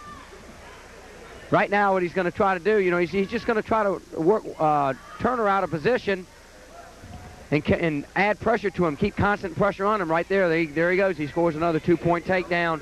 He's got a big barrage of holes. He can really hit you from all different types of positions, especially from his takedown. You know, I was going to say, you know, I really haven't seen him do a lot. The only thing I've seen him do is high crotch, Torrelia, and a headlock in Pena. So, of course, it didn't really need a whole lot more. It just pinned you, that's all. The Terminator has been wrestling a good match here. I mean, a physical match. Has wrestled 3 matches. He has 2 pins and a technical fall. 2 pins and a technical fall. In a total time, let's see if we can add this up. That's 4, that's 6, that's 7, that's 8 minutes and 15 seconds, right? Yeah. 8 minutes and 15 seconds has been the total length of the matches. Coach Perdue up off the bench as we have see if we can get him in here. Just a little over hustle by both wrestlers there. What they're talking about, you need to give us a point here. 6-3 in favor of Strickland. It's 36 seconds to go, and the officials did a good job, Frank. They stepped right in, calmed both guys down. I tell you what, that's just flat getting after it. Both guys are in. Yeah, these guys really want to get out. I mean, you got 2 well-conditioned kids here, and they're both champions. They both want to win. There's the takedown for Strickland. And I don't see that. They're out of bounds. Strickland was out of bounds. No offense, but he's out of bounds. I'm telling you, I wouldn't want to make Strickland mad and give him another advantage. Hey, I tell you what, I told you last in the Southeastern District, I have been working out. I weigh more than I ever have. Wayne has known me a long time. Maybe you could fall on him, Frank. Just tell me you know, just give me 20 minutes to get out of the gym. Right? 20 minutes. Beautiful. Another beautiful backhand around. Nice. He really looks good tonight. I thought maybe in the Southeastern District at towards he was kind of getting a little stale, you know, but he looks. Yeah, he's on. He knows his big matches in the next 3 weekends, so he's hitting on all 8 cylinders right now. He does look good. Real smooth tonight. Yeah. Coach, any idea who his toughest competition is going to be next week? I do. Well, the northern region's got, there's a young gentleman up there from Mount Vernon named Stable, and he's undefeated going into the regional tournament this past weekend. Sabo? Isn't he at the same weight? No, Sabo's up at 152. Oh, he moved up. Yeah, he's up at 152. He started off at 45. No, he's been at 52 all year. So we had our eye on him. We thought he might drop down right after the nice Virginia side duel. crotch. Pretty move. Pulls the ankle. Now, when he did that, he kept his head on the outside the whole time and pulled the ankle, that little thing that I was doing now, right? Right, and he cut the corner. corner. What do they call that? Well, that's just that's a real quick outside single, or we call it an inside step. But so it's changed. The inside steps change over the years, though. Yeah, it's a little bit more of actually dipping right down to your knee and not driving in quite as much now. You try to get the guy to push into you and pull the elbows and to get his weight to come up over top of you while you lower your level. Using his head to kind of knock the guy forward. You saw the 0 scoreboard there. It's 13-5 now. Make that 15-5 with another takedown from Mark Strickland. Yeah, Strickland is really on tonight. I mean, his everything, you can just tell that he's wrestling with a lot of confidence right now. It's had to be tough for Mark to stay focused all year long, going in knowing he's got a good chance to win these matches, Coach. Is that one of the tougher things? Yeah, it's always real hard for your champions to stay focused when they're defending champions. But another takedown. You know, he's just looking smart. He's just looking good. Is he even concerned about getting a fall? Well, he's going to work. He's going to work for his technical first, and then if he can catch Wendell Turner on his back and away from a takedown. But Turner's, you know, he's been around a while. He's very experienced. It's going to be hard to get him in a pinning predicament. We've got 48 seconds to go, and I know we're going to cut to an interview with the Blanket Ride Meister. Or the businessman, Brett Thompson. It's 17-7 on your 0 scoreboard. The Terminator hard at work. I know how to settle this once and for all. You guys continue. I'll be right back. Oh, no. Coach, Frank does this all the time. Sometimes we move, and then he can't find us when he comes back. Yeah. We got 30 seconds left here. 17-7's the score. Here's another beautiful inside step by Mark Strickland. Coach, what's his biggest strength? Quickness, strength, everything he can do, or does he do everything so I well? think his biggest advantage over people is his mental toughness. He just does not believe he can be beat. And that's something that has to do with staying focused all year when he knew that he was going to win a lot of those matches. Exactly. Beautiful. He's just scoring at will almost right now. 19-8 now. Will he, to see Puana, he knows the score. Will he give up a takedown so he could go another minute? Well, he's only got 3 seconds, so he's definitely going to go one more period. Here we go. 21-8. Let's quickly go over to Brent Gilchrist. Here with Brett Thompson, the champion from Western Branch. Brett, a tough match tonight against the kid from Ferguson. Yeah, it wasn't real pretty out there, but I got the win. I wrestled a little flat tonight, but right now in the tournaments, all you need to do is advance and win, so I got the win. That's right. Back to the States, and you had someone you wanted to say thank you to? Yeah, I want to say thanks to my brother for pushing me all year and everything. Keep pushing me one more week. All right, and finally, we'll go ahead and get this over with. We'll settle it right now. We've got your choice of nicknames, the Businessman, which Mickey came up with, or the Blanket Ride Meister of Frank. You know, it takes a little long to say that, but what's your choice? You have one. I like the Blanket Ride. Okay, we'll take that. Oh, sorry, guys. All right, back to Mickey and Frank. We broke up on that one. What did he say? He didn't pick mine. I'll put it that way. Good job. Let me give him that money now. 23-10 in favor of the Terminator. That's my favorite guy right there. Thanks, I'll guy. be forced to put mine into retirement. The Blanket Ride Meister. And the $5 I gave him didn't hurt. Didn't have anything to do with it. That's right. Strickland with 2 more points. Fall. The technical fall for Mark Strickland. Just caps off a great senior year for Strickland, Coach. Tell you, both Strickland and Thompson, 100 career wins.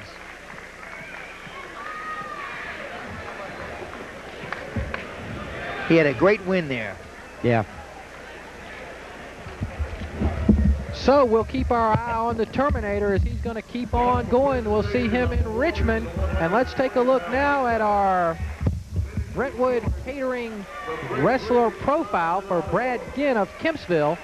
There you see he's 22-3, and he'll be going against Steve Beck, as you see the #1 seed from the Eastern region, Eastern District, and ranked 3rd in the area. Steve Beck is 20-1. Now, before we get going, let's go with our Martin screen print coach's overview. First, we'll hear from Tim Spruill.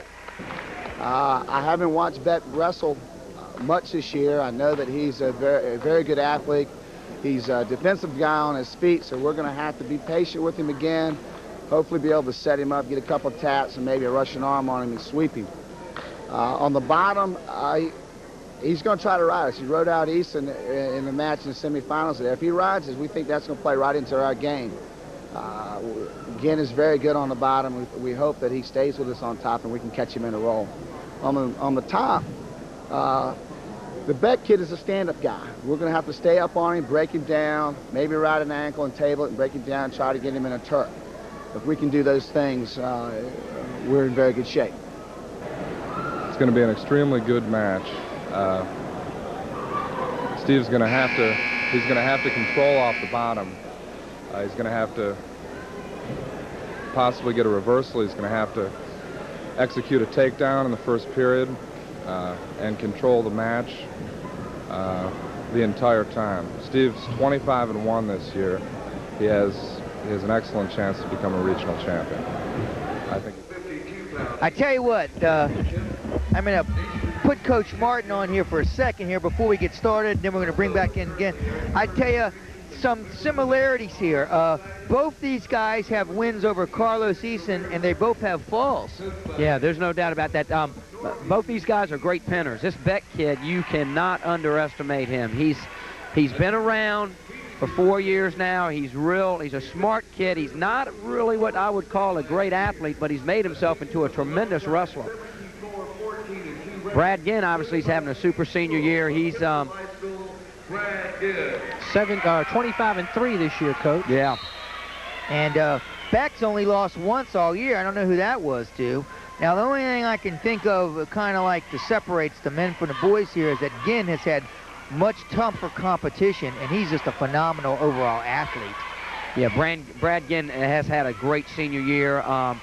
He's been to the state meet. He placed 4th last year at 140 pounds, which was a very tough weight class at the time. And both these guys are both pinners, so you know we'll see what happens. This could be a real brawl. They're both just tough kids. I mean, you know, tough guys. Kempsville is a solid 3rd place right now as we look at the scoreboard. Great Bridge still on top. Green Run 2nd. No. Kempsville 3rd, and Cox 4th. That's a terrible call. I'm sorry, Frank. That's the way I read the scoreboard. Well, I'm not you, buddy. The referee got him for running off the mat. That was the way that he was going there. So I disagree with that call there by Jerry Kirby. 1 point for Brad Ginn. And he'll take the 1-point lead here with a minute to go in the first period. So far, I'm looking over at my... hey, give us your pick, Frank. The pick here was... You're 5-2. I'll give you Ginn. the I went with Ginn on the experience. 5-2. I get another win that last one, didn't I? So Frank looking pretty good at 5-2. 5-2. We're up to 145. But I wouldn't be surprised. I wouldn't surprise myself if Beck wins by fall. Frank, I'm going to check back quickly. If Beck gets the win, it'll be the first win of the night for the Eastern District. As we take Look, they're only finalists. Well, that means this could be the only one they could get. Yeah. Take a look. No, it's not. It's not their only finalist. I'm sorry. They have 189, and that guy's tough, and I picked him to win. So we'll get to that one here. Right now, Steve Beck from Norview High School.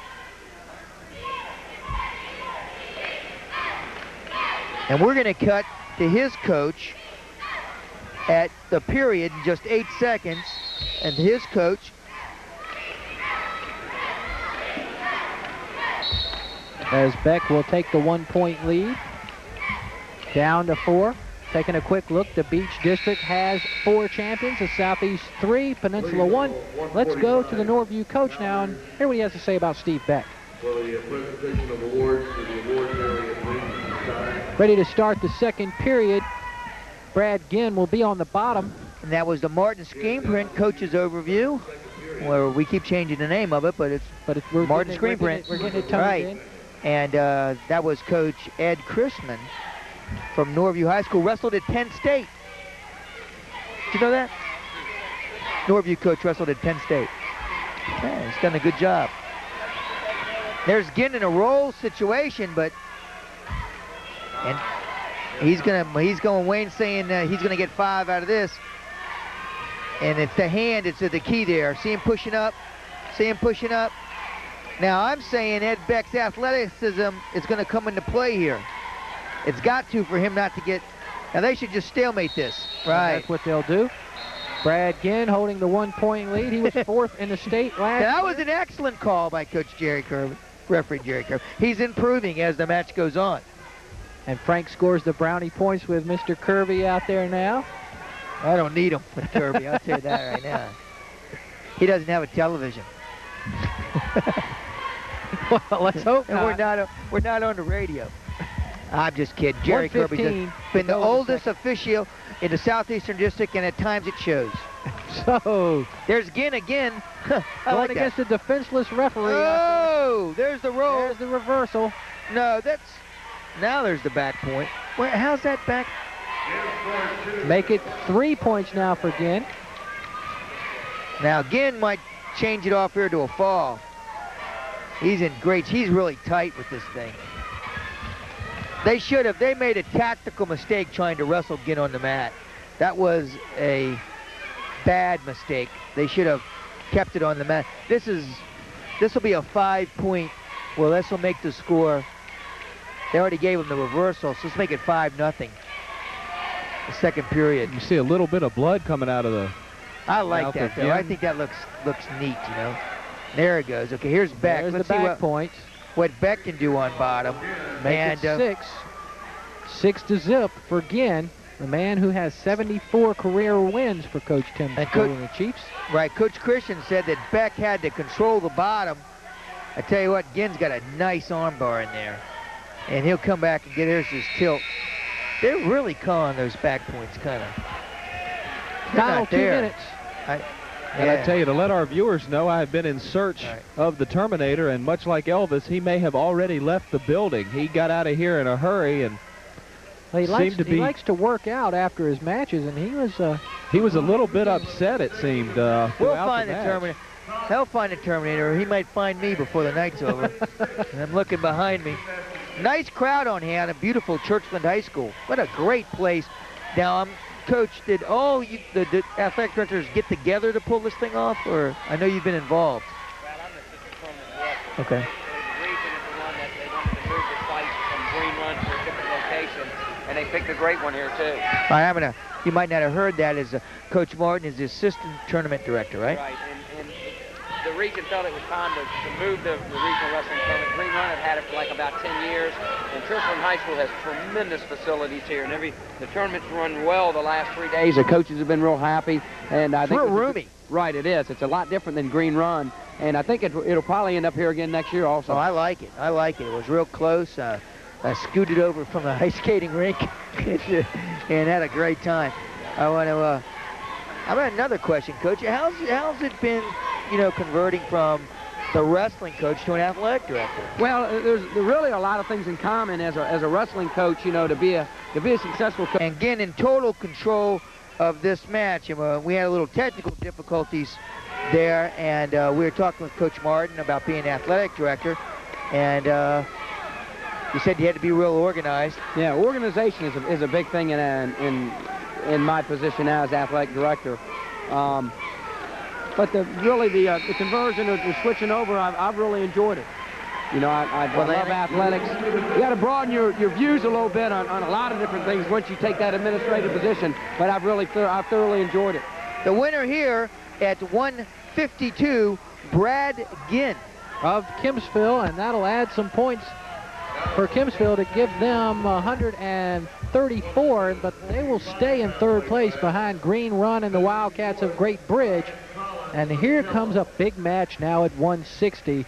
the one that I've been waiting for. Jamie Kelly of Great Bridge will be wrestling at 160, representing the Southeastern District, and he'll go against Rob Barlow of the Kempsville Chiefs.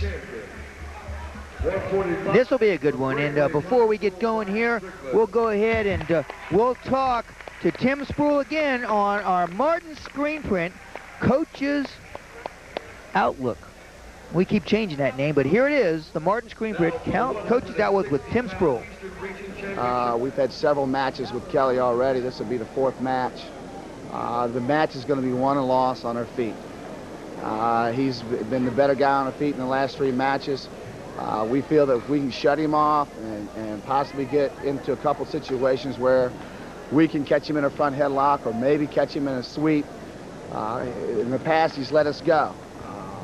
So he knows our bottom work is very good. If we're going to win the match, we haven't been able to ride him yet. Barlow's very good on the top. We're going to have to ride him out or ride him and try to tilt him and get him in an armbar tilt. If we can do that, then we're going to see the match go our way for the first time. This is going to be a good match. Look at how these guys got here. Barlow had 3 pins on the way to the finals, and Kelly had 2 pins and a technical fall. I want to thank our sponsors, Martin Screen Print, the Brentwood, and they've got a restaurant on out on the Boulevard and Military Highway. Sunset Restaurant. The Sunset Restaurant, right. On Military Highway. And that's where you can go and eat every night. This is a big emotional match here, Coach Martin. Yes, it really is. You're probably looking at 2 of the best, probably the 2 best 160-pounders in the state of Virginia are on the mat right now.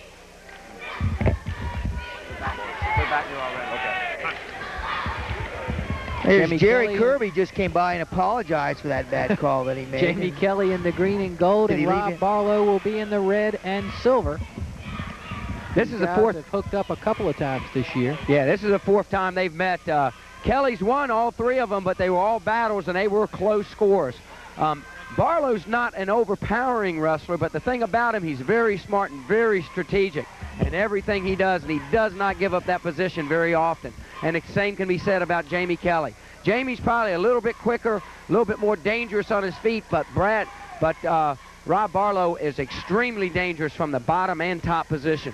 And, you know, having the best guy here in the booth, really, Coach Martin, so familiar with the style of wrestling that these 2 guys are doing. It's kind of like mirror wrestling here. Yeah, it must be real hard to coach against that because you know you're coaching against your own style. I mean, literally. Yeah, there's no doubt about that. No, nice sweep. See, there was a beautiful sweep on Kelly's part right there. Now, that's picture perfect. Yeah, what he's got to do is he's got to keep Barlow tied up.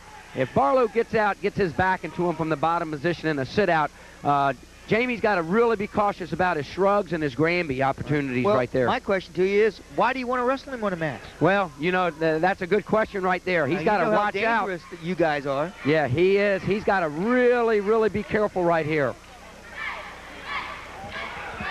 Kelly with the 2-point lead. 18 seconds to go in the first period. Right here, Kelly's doing a fairly good job of riding. You know, the thing about riding there, Frank, there are times in a match where you have to hold your opponent down in order to win. And right there, they hit Kelly for stalling. He was staying too far behind the hips, riding too loose and not working for a fall from the top position, and he got dinged for stalling. That's Gary Beatson out on a mat, who college officiates, and just 2 guys make it. You know, there might be a lot of scoring, but there's a lot of positioning going on out here. Yeah, there is. There really is. As so, it'll be 2-0 in favor of Jamie Kelly. Let's go over to Brent Gilchrist. Here with Brad Gim, Kempsville High School, our champion at 152 pounds. Brad, going back to the States this year, what are you looking to do? I'm just looking to improve what I did last year, but, you know, I'm wrestling a lot better than I did last year because I'm more experienced, but I still have a lot of stuff to do. I mean, I'm not wrestling my best I am right now. I wrestled better earlier in the season. I just have a lot of improving to do, and I'm taking it 1 match at a time. All right, and you said you had somebody you wanted to say hello to? Oh, yeah, I'm just like to say hi to my parents and tell them I love them no matter what I do. All right, back to Mickey and Frank. Class act, Brad Ginn. That's another guy who said he's not happy with the way he's wrestling right now. But let's go back to the mat as Jamie talk Kelly to the guy that he beat. That's right. He's not happy either. Jamie Kelly's got the 2-point lead. Listen to this with game. 1:25 to go. Barlow has 3 pins. Kelly has 3 pins. Barlow has gotten through the tournament in 9 minutes and, what's this, 71? Belinda, what's this, 11 seconds? 11? One of them fancy 11s there. 77 seconds. That's a new one. I mean, that would be 10 minutes. That would be 17 seconds. And 17 seconds, right? And those math Thanks, problems. Wayne. Frank the mathematician. Well, I didn't add that up. I just kind of thought, well, maybe golly, you know, I'm not teaching anymore. I might have missed a new math there. But Belinda, Wayne straightened us out. Belinda got her stats together. And thanks, Belinda.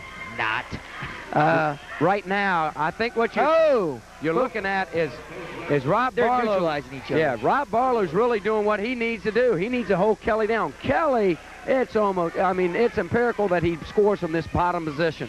That makes the score 2-1 in favor of Kelly after the stall call on both wrestlers, because Kelly had already been warned. It's 54 seconds to go in the second period. Kelly with a 1-point lead. Right. Kelly has also 3 falls, or technical falls. I'm really not quite sure what they were, but he's only wrestled for 10 minutes and 20 seconds. Right, Belinda? Right. That's correct. So both these guys haven't wrestled an entire match yet this tournament. And what they've done is, you know, they've neutralized each other. It just shows you how evenly matched they are. And yeah, Rob Barlow right there. You can see he's trying to work that armbar tilt. He's almost got that wrist. He's got it now. He's got it now. There's 18 seconds left. Let's see if he can get in a scoring position. Kelly's got to really keep that left hip down right now. Yeah, but Gary Beatson, he can't go over. It looks like Barlow's he's almost got him. I don't know. No. I'm not sure yet if and he's then got out of bounds is in there.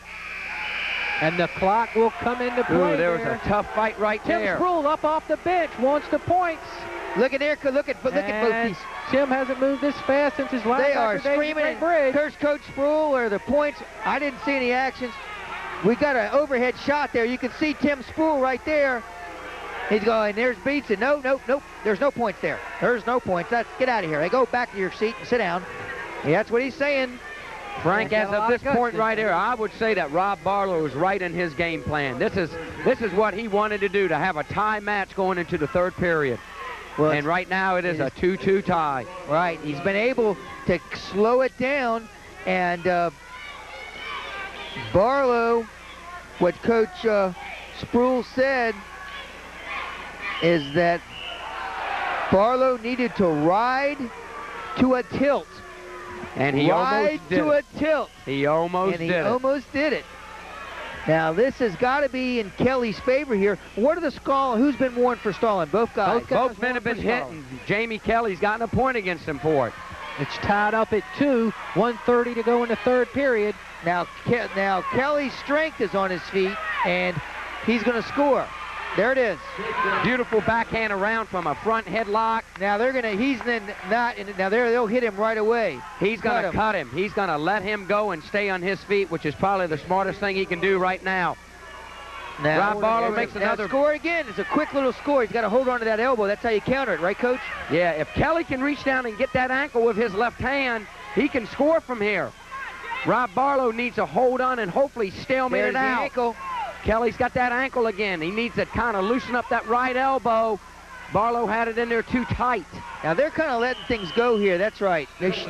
48 seconds to go. Good call by the official there, Gary Beatson. Back up on their feet where there's going to be more action. Right. 47 seconds to go.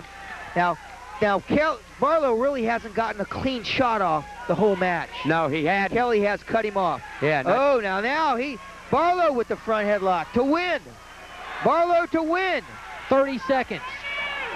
Barlow's got to loosen up that right elbow. Kelly's got it fairly tight. I picked Kelly to win this match. I wanted to say it before it goes too much farther here. What Kelly's got to do is hold that elbow in and drive up. 21 seconds. Another stalemate. So that was smart by Gary Beatson. Let this be decided on their feet rather than hanging on to things. Now, if Jamie Kelly backs up, they're going to hit him with a stalling. There's Kelly to win. There it is. He won it. 10 seconds. There's the takedown for Jamie Kelly. Kelly right here probably ought to just cut him and get away from him. Rob Barlow is still dangerous. You're right. I agree with you, 6-3 Wayne. lead, and that's it. Jamie Kelly gets the championship at 160. Great match. That was a super match. That was a super match, and I win another one. And that gives the Southeastern District their 4th championship at 160 for Jamie Kelly. Jamie comes on strong, gets the takedown at the end that he needed to wrap it up. And coaches Chris Smith and Stephen Martin have to be pleased. In the 152-pound weight class. As Jamie Kelly gets the big win, let's take a look now at our Brentwood wrestling profile of the Indian River wrestler Paul Renato. And Paul, 59 and 26 in his career, and we'll quickly take a look at Lou Crenshaw, the Cox wrestler, 21 and 1 on the year. And before we get going any farther, let's cut to our Martin screen print coach's view. And first we'll start with Coach Gary Hartrath from Cox High School. He's wrestled him in the finals of the Western. Something nice. And I believe he won something like 10-4 or something like that. Renato has really improved since then. He won the Southeastern tournament. He's now in the finals here. We expect a very hotly contested match. Again, Lou needs to go out and open up and do the things that he does well and not stand around and wait. So if he goes out and opens up and really does what he's capable of doing, then hopefully we'll have the 2 champions that we came here in the finals to get. Welcome back. Back here at Churchland High School is Renato and Renato and Lou Crenshaw. Lou Crenshaw of Cox will get ready to go. Davey Davis said in the coaching interview that Paul Renato has revenged all of his losses this year except one, Frank. And here's what Davey Davis had to say, what Ronaldo's got to do to come out the winner here tonight. This guy's a real spiky type of wrestler. It's going to be fun. Here he is. He's really been a great student of the sport. He's lost 4 matches this year. He lost to the Crump kid from Deep Creek, who he reversed that last week in the Southeastern District Finals. He had lost to the Allred kid from Great Bridge. He beat him in the Southeastern District Tournament. He had lost to the Lupton kid earlier in the season, and he beat him again this weekend in the region. So he's lost 4 matches. He's come back and beat 3 of those guys. Tonight, he's got Crenshaw, who beat him in the Western Branch Tournament Finals, and he's got a chance to redeem himself one more time. He's been real good at it. He's been sticking with his game plan well. Again, takedowns is the key here. If he gets those early takedowns, whoever scores those early takedowns should hold on and come away with the 171-pound regional championship. So it's Crenshaw and Renato. We saw Renato last week win the Southeastern District Championship for the Indian River Braves. Taking a look quickly at our zeros scoreboard, the Great Bridge Wildcats still on top, followed by the Stallions of Green Run, the Kempsville Chiefs, and the Cox Falcons. So Cox can look to get a couple of points here with a win from Crenshaw, but Paul Renato will have something to say about that. Brent Gilchrist here at the table with us, unable to track down the Terminator so far. Where is the Terminator? And I got a quick glimpse of him, but much like Bigfoot, he was gone. I like this guy, man. That Bethel High School influence with color and enthusiasm. Yeah, with color. Renato forced out of bounds there by Crenshaw. Take a look at how these 2 guys advanced. The #1 seed, Crenshaw, had a pin, then he had a 3-2 win over Crump and a 6-1 win over Billy Allred.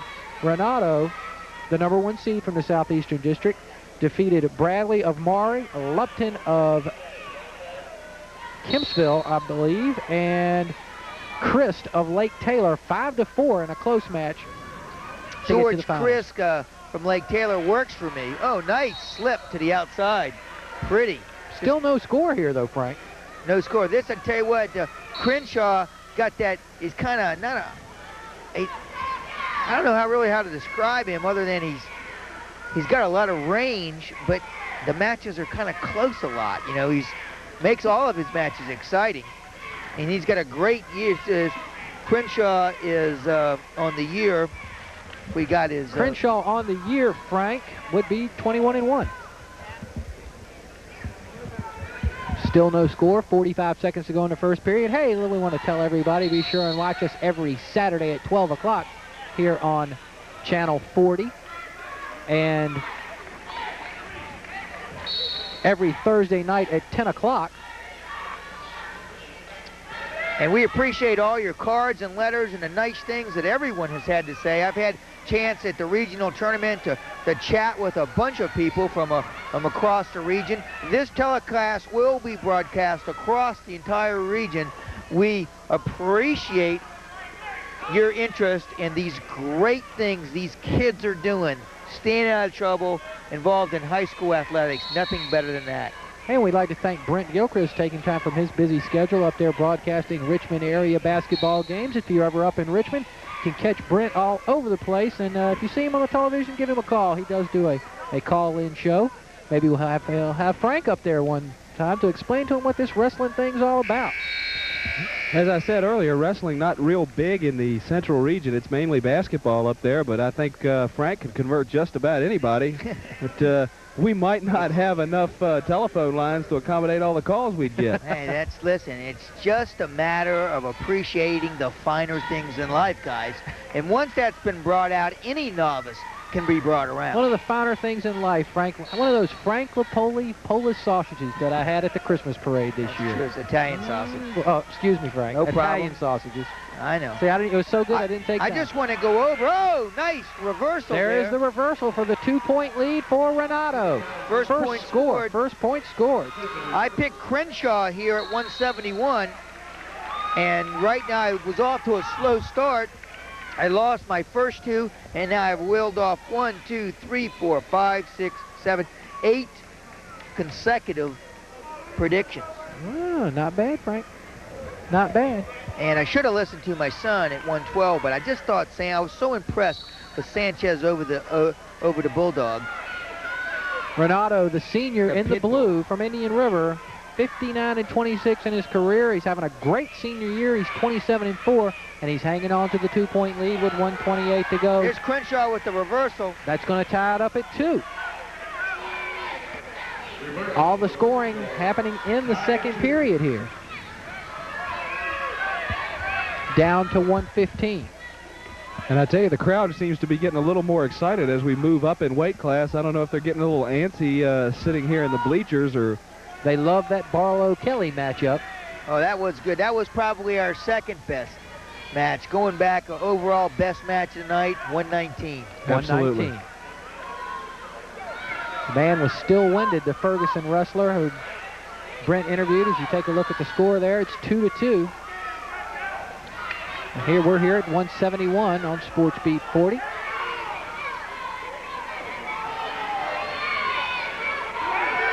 Renato may be a bit winded here. Coach Davis up off the bench shouting the instructions, and there's the stall warning against Lou Crenshaw. That could be an advantage for Renato. We'll have to wait and see. 30 seconds to go in the second period.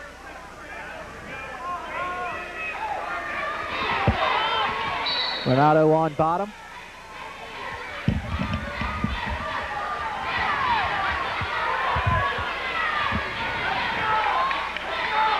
Tied up at 2 this match, as many people thought was going to be a close one. And we're just a couple of matches away from the dumpster, as there is the reversal points for Paul Renato to take the 4-2 lead. Second period. I tell you, Crenshaw, I told you, there's his one. That's one. That's one. There, look, the referees are going to talk it over. Let's see if they will get the point. No, it's going to be 4-2 in favor of Paul Renato to start the third and final period. I disagree with that call. So far, Great Bridge so far has had 3 firsts, 1 second, 3 thirds, and 1 fourth. Renato shaken up. The trainers will come on the floor. We'll have an injury timeout now. Donano has taken 4th for Great Bridge. The third place winners were Carl Perry was 3rd. Shannon Baines was 3rd. And Carlos Eason finished 3rd, which is a strong finish. And then, of course, we know at 2nd place was Sean Darnell, and we've had 3 first place, Strickland, Jones, and Kelly so far, and the Dumpster has yet to make his appearance, and he's going to have his work cut out for him against a really tough wrestler in heavyweight. 4-2, Renato of Indian River on top of Lou Crenshaw, and what would be an upset in Frank's predictions with the final 2 minutes underway now here. Remember in the what I third told period. you about Crenshaw? He keeps them close. Okay, now we're see now that point, that escape comes back to harm right now, because I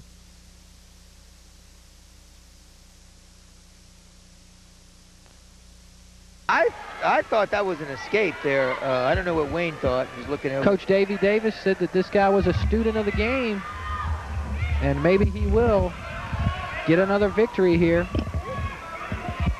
to win the Eastern Region title, as he did last week for the Southeastern District. Oh, that's Paul Renato. Neither wrestler with control. No, still got the whizzer. No. I tell you, Wayne Martin back with us again. He seems to be, Crenshaw seems to be leaning too much, and Renato is able to kind of like dip under to the step to the far side, kind of creating a gap. Right, well, Renato, he already has the advantage in that position because he's shorter of the two.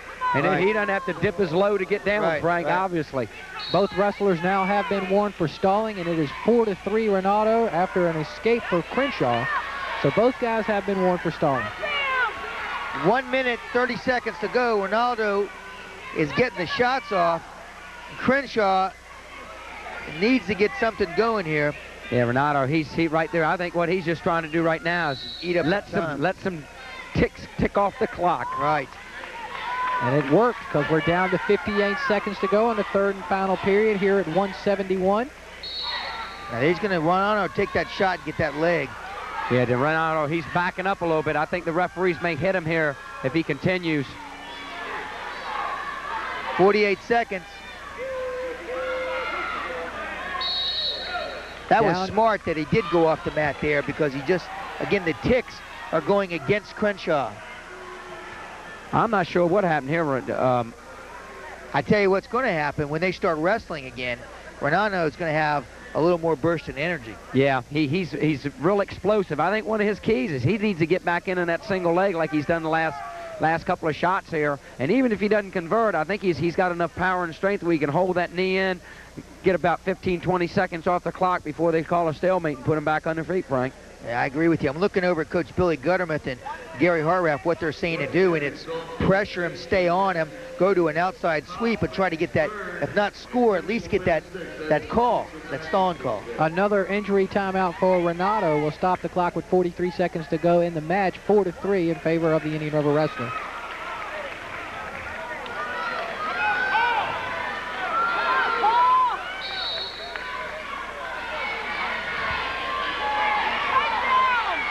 Be good to talk to Jamie, who did win this championship again tonight. That was a good shot by Renato. It'll probably keep the referees off him for another 10 seconds or so. Yeah, I agree with you, Terry. Crenshaw. He's backing up. They're going to hit him up. There's another shot. Hit him. He's doing right. He's doing right what he's supposed to do. Ooh, Crenshaw's in deep on that thing. Let's see if he can convert, Frank. Down to 15 seconds. He's got the whizzer in. He needs to hold that whizzer. Down to 10. Renato's got to get, Crenshaw's got to get that far ankle. 4 seconds. Down to 4 seconds to go.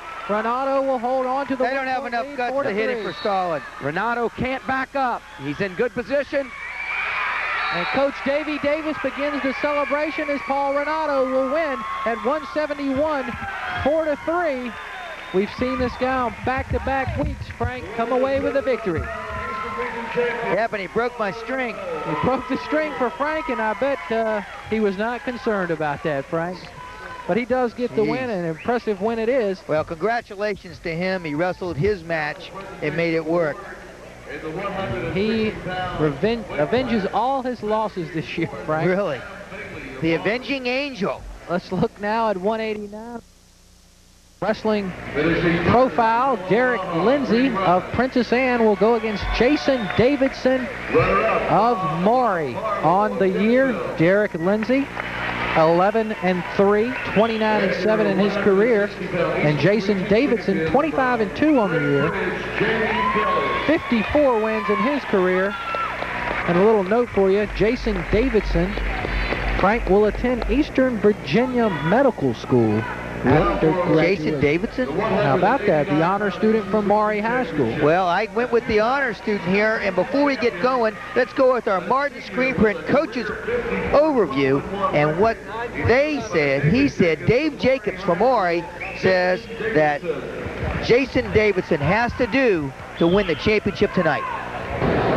Against Derek, I feel like Jason's going to have to be aggressive. He's a physical kid, and he's best when he's aggressive. And Derek's more of a counter-type defensive wrestler. So if Jason's aggressive, I think we'll have a champion, a regional champion. First one for Morris is 1978. The introduction of wrestlers still going on, or the presentation of awards, rather. And we're about ready to go here now. Frank, give me that pick one more time. You're going with the honor student, Jason Davidson. Going with the doctor here. The doctor. I don't know. The truck informs us that he's going to have to go to college first. Well, obviously, shows you how smart he is. Because he's already been accepted, because that's what I was told. Or maybe he's just going to skip medical school, Frank. Davidson, ladies and gentlemen, thanks to Randy Williford in the truck. Who was also graduated from high school and college when he was 12 years old. Now, this was the Princess Anne Sego. Coach Martin just told me it's his second string 89-pounder. They're drafting Coach Martin again. You didn't know you had to do two jobs tonight, did you? No, not really. No problem at all, Frank. Enjoy both of them. It's kind of a great seat, isn't it? Yeah, it is. Best seat in the house. I've been here for 3 days. I've seen every match in this gym. And he gets to sit next to his beautiful wife, Belinda. But he wasn't too happy about having to sit by you, Frank. That's we true. told him he lost a coin flip. That's true. He's got Beauty on his left and the Beast on his right. And we've got two studs out in the middle of the mat. That's true. We do that. We do have that. Now let's take a quick look at our Zeros team scoreboard. Great Bridge on top, followed by Green Run. Kempsville and the Cox Falcons a strong fourth right now. And we have no score with 1 minute to go in the first period. Looks like Brent Gilchrist is hard at work on the sidelines with Jamie Kelly and Paul Renato, so maybe we'll get a couple of interviews from the big guy in just a little bit. Still no score here. Frank picks Davidson of Maury. Yeah, but he's a senior. Well, you got to go. He's been in the lineup all year. As Wayne said, this was the JV wrestler at talk about some depth to get to this tournament. Yeah, I know a lot of coaches like to have a second string 89-pounder like Lindsay out there right now. Really, Lindsay, the backup guy, and then steps in when the other wrestler, name's not worth mentioning, just quit, for no other reason. And wrestling's a tough sport. Not everybody can do it. Lindsay plays the price, and he's here to reap the rewards. Qualifies. He's in the regional finals and got a ticket to the state meet. I tell you what, though, traditionally the North has always been tough in the upper weights. Yes. North region, and yeah, the Northern region. Surprised at how well we can do here. Yeah, the Northern region is especially tough this year at 71 and 89. They've got the defending state champ back at 171, and the Johnson kid from McLean. And at 189, the top wrestler up right now is a kid named Mark Zimbro, who's from Centerville, who's also from Centerville's high school's team, and they will probably win the Northern region tonight. Let's go over to Brent Gilchrist. All right, we're here with Jamie Kelly of Great Bridge, this year's champ at 160 pounds. A tough match for you tonight. What was the difference? Conditioning, I guess. A little disappointed I got called for stalling, but I guess you got to give a lot of credit to him for it. He's tough. I'm going to have to get after it a lot harder this week in the room. All right, well, congratulations on this win, going back to the States for the second time. Congratulations again. We'll go back to Mickey and Frank. We talk to a lot of these guys, and they're such perfectionists. They're just not completely happy with what happened out there, and Jamie Kelly's one of those guys. Hey, Jamie Kelly was in a heck of a match. Yes, he was. He was in a battle, and I think he knows that. He just wasn't twirling spaghetti out there. Barlow is a tough cookie. Let's take a look here out on the mat now. Davidson of Maury and Lindsay of Princess Anne. Lindsay has only given up 2 points in his trip here to the finals. He's won 15-1 and 7-1. He's awful stingy. Everybody, the crowd, I can tell you, the crowd here is waiting for one man to appear on the mat. Lindsay and that also is had an overtime Jason win. Edmondson, the dumpster. That's right. No, they're not way. I heard that from the truck. No way. That's why you're in the truck and we're out here. Even though Frank said he would be willing to wrestle anybody in the truck, winner take all. I'll do that. I'll still do that. After he wrestles Strickland. No, wait a minute. Oh no, God, we're. You ever seen that movie Butch Cassidy and Sundance? Where are they? Who are those guys? You know? Yeah. Down to 115 in the second period. Still no score out here at 189 between Derek Lindsay and Jason Davidson. Derek Lindsay in the light blue, and of course in the traditional Maury dark blue and orange is Jason Davidson. Davidson had a pin, won 7-1 over Wharton in his second match, and defeated Murphy of Ferguson 8-3 to advance to the finals. And there's the escape point for Frank's favorite, Jason Davidson, for the first score here in the second period. Make it 1-0. We had an interview with Jamie Kelly. I got another trivia question. Uh-oh. Where did Jamie Kelly originally father, where was he from? What city? What city? What neighborhood? Jamie Kelly from? What neighborhood? Yep. Jamie Kelly's father.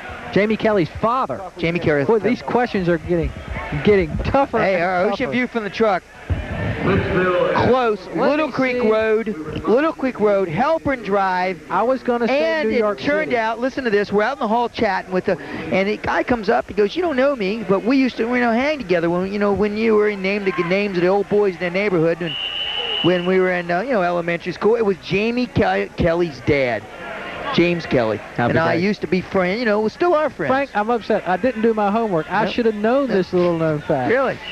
Really, it's the truth. So just goes I don't to show believe you, Frank. It's the truth. Ask him. Ask him. Well, back to the match. We've got 4 seconds left. After that trivia, that'll be the end of the second period. In case you're wondering what was coming on here, so are we. It scores just 1-0. This match hasn't had the rambunction. Let's go over to Brent Gilchrist. Here we are with Paul Renato, our champion from Indian River at 171. A very emotional match for you tonight. Tell the fans why. I've come back and avenged all my 4 losses this year. Crenshaw was the last guy on the list. All right, so now we're even. Your first trip to the state finals. Yes, sir. I'm looking forward to it. I hope I do as good there as I did tonight. All right, well, good luck and congratulations, and good luck again next week. We got an injury timeout out here right now with... I tell you, something I like about that Renando guy. I know what it is, Frank. Yeah, I mean, he did good, but didn't mean to step on his toes over there. But thing I did like, he did have a Virginia Duel sweatshirt on. Paul Renato in his first television interview this year. We only have seen him twice. We saw him win last week. Hey, and he's undefeated on television, ladies and gentlemen. And there he is. What'd you say, Belinda? The dumpster. Starting to get a couple of the cylinders worked up there. He's not at full power yet. And it's still 1-0 out here. In case you think you've missed anything, you haven't missed anything. It scores just 1-0 here in the third period. The lowest scoring match so far tonight, Wayne. Yeah. It's just control. Actually, these guys are doing all they can. They're working their butts off out there, but they just haven't put a lot of points on the scoreboard. Yeah, I think what we've been witnessing here is a situation where you've got two fine athletes. Probably with their knowledge is probably a little bit to the limited side. They really just don't know what to do. Right. And with the other matches that we've had tonight, the great matches that we've had tonight, that it kind of, flattens the action here at 189. Right. But the one-on-one you see them trying to do here, and it's just not a lot happening for anybody. Davidson will cling to that 1-point lead. We're down to 1 minute and 10 seconds, and there's our cameraman, Ralph Garner. Of course, Ralph just back from that injury a couple of years ago at Oscar Smith, where he was crushed on the sideline by a football player. What we call that slam cam? Slam cam. The slam cam. So Ralphie boy is back in action. Yeah, I heard it took him a week to get the footprint off his chest. Well, he picked up the ball and ran in for a touchdown. Really? The spike marks, he showed me at the break one time. See this cleat mark here? This shows you, Frank, cameraman's a dangerous business. Really? Down to 50 seconds to go, and Jason Davidson could care less if it's 50 to to 3 or 1 to nothing. He's going for the win here, Frank, with 40 seconds to go. Yeah, he is doing that. He's just kind of riding, and I don't know why they really haven't hit anybody for stalling. They haven't really shot any pinning combinations. And the crowd, you can hear the buzz as it's just 36 seconds away from the dumpster. Frank says there's a couple of fans who have dozed off up there, but they'll wake up in just a second. I think they're resting for the heavyweight match. Lindsay will be on the bottom. 36 seconds to go, and Davidson's going for the Eastern Region Championship. He's got the ankle. Wayne, in the last not amateur wrestling poll, but USA poll, you guys are moved into a solid number 7. Do you think this your performance here this weekend will solidify that, or do you think that'll hurt you? Well, I don't think we'll drop any. The key to moving up in the national poll is to continue to do well, and hopefully one of the top 6 teams in front of you are falter, Frank. All right.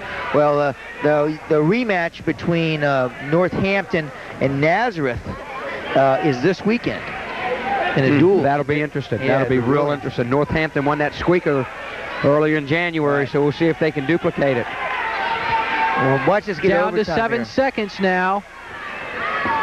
Davidson trying to squeak out this win, and he's going to get it. A 1-point victory for the Maury Commodore Jason Davidson, as he'll get the win.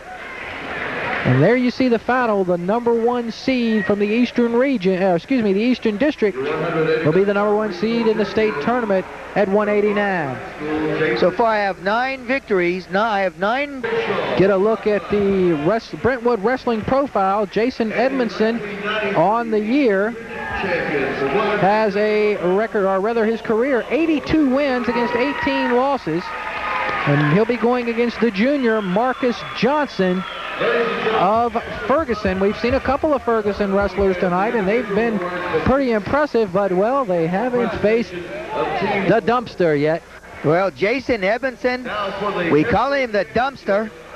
And see the referees that are getting ready to go out here tonight are McCormick and Davidson, Timmy Davidson. And Mike McCormick. And Mike McCormick. I tell you what, though, the dumpster is going to have his hands full, because Marcus Johnson is a very tough cookie. He's a 2-time Peninsula District champion at 89 in heavyweight. He knows how to wrestle. He really does. And what Edmondson's got to do is basically about where he is right there. He needs to underhook with that left hand, keep his head in there. He wants to look for either a front headlock or a throw-by combination to a single leg. I see the dumpster is sporting the Apache look tonight. Yeah, he had a little head knocking in the room headband there. on. And on Tuesday, he going real hard, one of the other boys, and suffered a 5-stitch cut right in his forehead. Ooh, he kind of extended. I tell you, he's not to take Johnson lightly. No. The coach said that, Coach Scott said, we'll go to Coach Scott here at between periods on the... Excuse me, Frank. Grabbed the wrong button there. I know, you squeezed my button. Jeez. I always wondered about you squeezing my button like that. That we'll cut to, in case you missed that, so rudely interrupted here, as Marcus Johnson's has a nice outside shot. We'll cut to Coach Bruce Scott's overview, the Martin Screen Print coach's overview here between periods. And I tell you what, Johnson took a page out of the dumpster's book with an underhook to a knee pull. That's right, he certainly did. No score, 39 seconds to go in the first period. I tell you, I picked the dumpster, but this is going to be a wrestling match. Conditioning may actually be the determinant factor here. That's right. Edmondson's had great luck this year of really wearing down his opponents as a match goes on, because traditionally the heavyweights have not been in that great of shape as compared to some of the lighter wrestlers that you see. So mental toughness and conditioning is going to play a big factor in this part, in the part of this match, Frank, before it's all over with. Well, this is the regional tournament. It's great to win it, but more important, Wayne, is to send as many guys as you can to the state meet. You're sending 9. That's great. A year we won a state meet, we only sent 5, and I thought that was okay, you know. But sending 9, and you're sending 9 that all 9 can score for you. Yes, there's no doubt about that. Who else across the state will be sending a large contingent? Well, I think Kempsville. Yeah, well, Kempsville has gotten his share through. From other regions, Franklin County from the Northwest region will have a large contingent, so will Stonewall Jackson. And also Centerville from the Northern region. I expect they'll probably all get probably maybe 9 or 10 kids to the state championship. And looking forward to the state duels, who will you be wrestling in that? Well, in the state duels in the quarterfinals, we'll match up with the Central Region runner-up, which will be Midlothian High School. They were second. They actually got upset in their team duel finals. They were the prohibitive favorites, but they got beat by Douglas Freeman High School in the finals of the dual meet. Douglas Freeman? Yes, so Douglas Freeman are the Central champions, and they'll be at the team duel championship too in 2 weeks. And that'll be in Richmond? No, that'll be up in Manassas, Virginia. Stonewall Jackson High School. And we'll be there. ACC 40 will be there on our longest trip. So down to 128 for the Dumpster here in the second period. I no tell you score. what, Marcus Johnson, very impressed with his performance tonight, and he'll be on bottom. And he's going to hit it. They'll hit him for stalling. Oh. Yeah, well, Edmondson got up, got his back into him, scored his 1-point escape, which I'm sure is what Coach Martin wanted him to do. I tell you what, Jason takes the 1-point lead. With don't be surprised if this thing goes into overtime. But this is an exciting 1-0 match. Yeah, this could be a very interesting match. And it could go criteria. They're both doing exactly the same thing, both working underhooks. Oh, he's quick. Johnson is a fine athlete. Johnson's really throwing Edmondson off there with that underhook with his right arm there. Edmondson's got a rush in 2-on-1. Let's see if he can convert down to a single leg. And now Johnson's got a rush. But these guys are both wrestling fine. Now, we have a Peninsula referee on the mat with Mike McCormick, tough, fine official, new official. Hell, his dad wrote the book on officiating. Frank, normally by this point in time in a heavyweights match, conditioning does start to make a factor. We're in the second. Okay, we're right literally in the middle of the match, the midway point, a minute and a half, 2 minutes and 20 seconds remaining in the overall match, 22 seconds remaining here in the second period. Edmondson still with a 1-point lead. Both guys are doing everything. I mean, the score may be 1-0, but I can't see anybody getting hit for stalling here. Do you, Wayne? Oh, there it comes, Frank.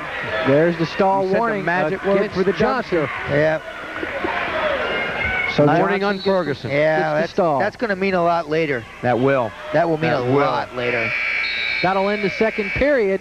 Again, Jason Edmondson will have the 1-0 lead, and Marcus Johnson has been warned for stalling. And Coach Stephen Martin and Chris Smith on the far sideline. Frank, don't be a bit surprised if Edmondson might even let the guy go. No, he got out. He didn't let him go. Yeah, he got out. Now remember that warning for stalling. So it's weird because it's basically making the other guy look bad. Not that he's necessarily stalling. He's not backing out, but Jay Edmondson, and that's all part of the game, is making Johnson look bad. Yeah, Edmondson's got great strategy for heavyweight. Plus, he's got the perfect build to get in there and jack that guy up with that underhook, keep his head right in there, pushing to him. Edmondson looks like he's just got more pushing power right now at this point in the match.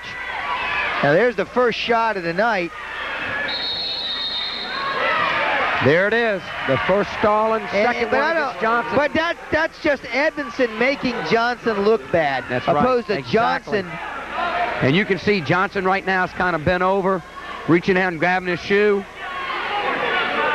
Ferguson coaching staff will meet with the officials and talk it over. Obviously, he didn't think it was a stalling, but it's 2-1, Frank, in favor of the Dumpster. That point might as well have been 100 points.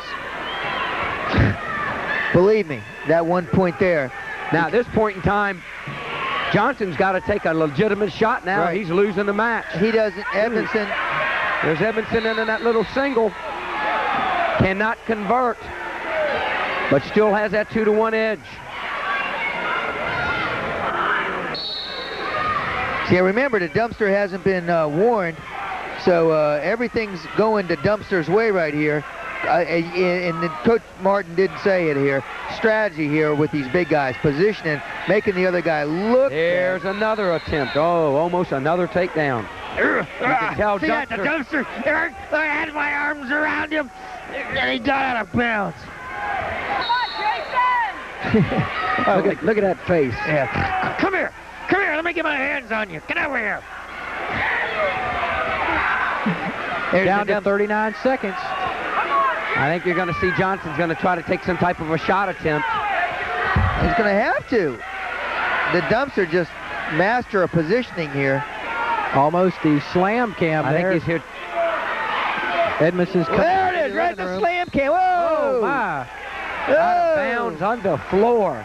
Oh, right around the three-point just like circle. in WWL. The slam cam. It Throw him on right throw him off right. the 22 seconds to go in the match as it's 2-1 in favor of Edmondson. He's holding his head, but he landed on his back.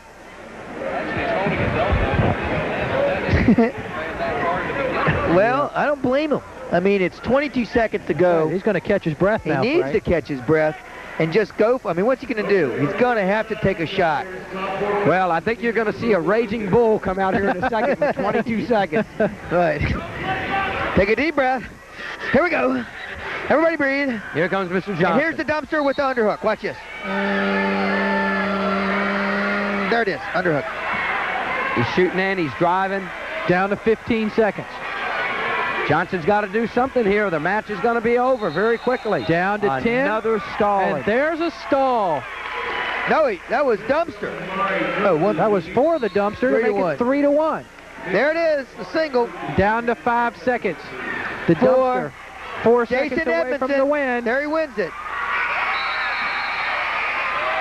The dumpster gets the win, 3-1 at the heavyweight to give the Wildcats another victory here in the Eastern Region Individual Tournament. Jason Edmondson, take a look at the Apache. Look, the dumpster wins at heavyweight. Marcus Johnson, an admirable performance, but comes up a little short. Brent Gilchrist is going to sprint out and see if he can catch up with the dumpster who got the win.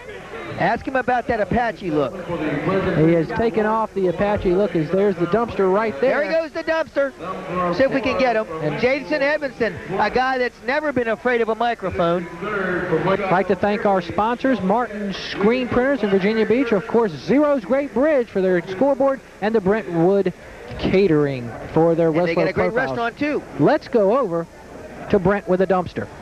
All right, we're here with the dumpster, Jason Edmondson, this year's Eastern Region champion at heavyweight. First, let me say congratulations on a great match. What was the difference for you tonight? The kid from Ferguson seemed to run a little bit. Yeah, well, I beat him last time. I beat him 7-1. I think he was a little bit weary because, you know, he was kind of scared a little bit because, you know, I out-techniqued him last time. So he was kind of running. I was just trying to get my underhooks and stuff. It frustrated me a little bit, but I came out with the win. All right, let's ask you the injury. We saw you with the bandage around the head. Frank wanted me to ask how serious is it? Does it affect you at all when you wrestle? Oh, no. I got 5 stitches 3 days ago in practice, wrestling one of the 9th graders.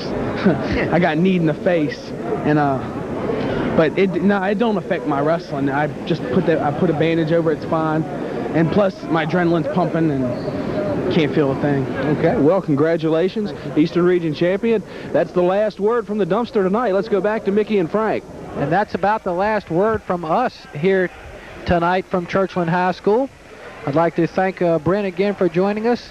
The dumpster comes away with a big win. Be sure and watch us every Saturday at 12 o'clock on Channel 40. Every Thursday night at 10 p.m. We will be in Richmond, and we will be on the air for the next 2 weeks covering wrestling with the individual and the dual championships. Before we end out tonight, Jason Edmondson, the dumpster, has something he wanted to say. So this is it, buddy. Yeah, I wanted to thank everybody at ACC 40 because, you know, at night, Thursday nights and Saturdays I don't get to watch, but Thursday nights I'm sitting here watching the films and stuff, and y'all say a lot of good things about everybody, and I wanted to thank everybody at ACC 40 for... What a wonderful boy he is. Guy. The Jason Edmondson, the dumpster. 2 more big events, the state tournament and then the dual meets.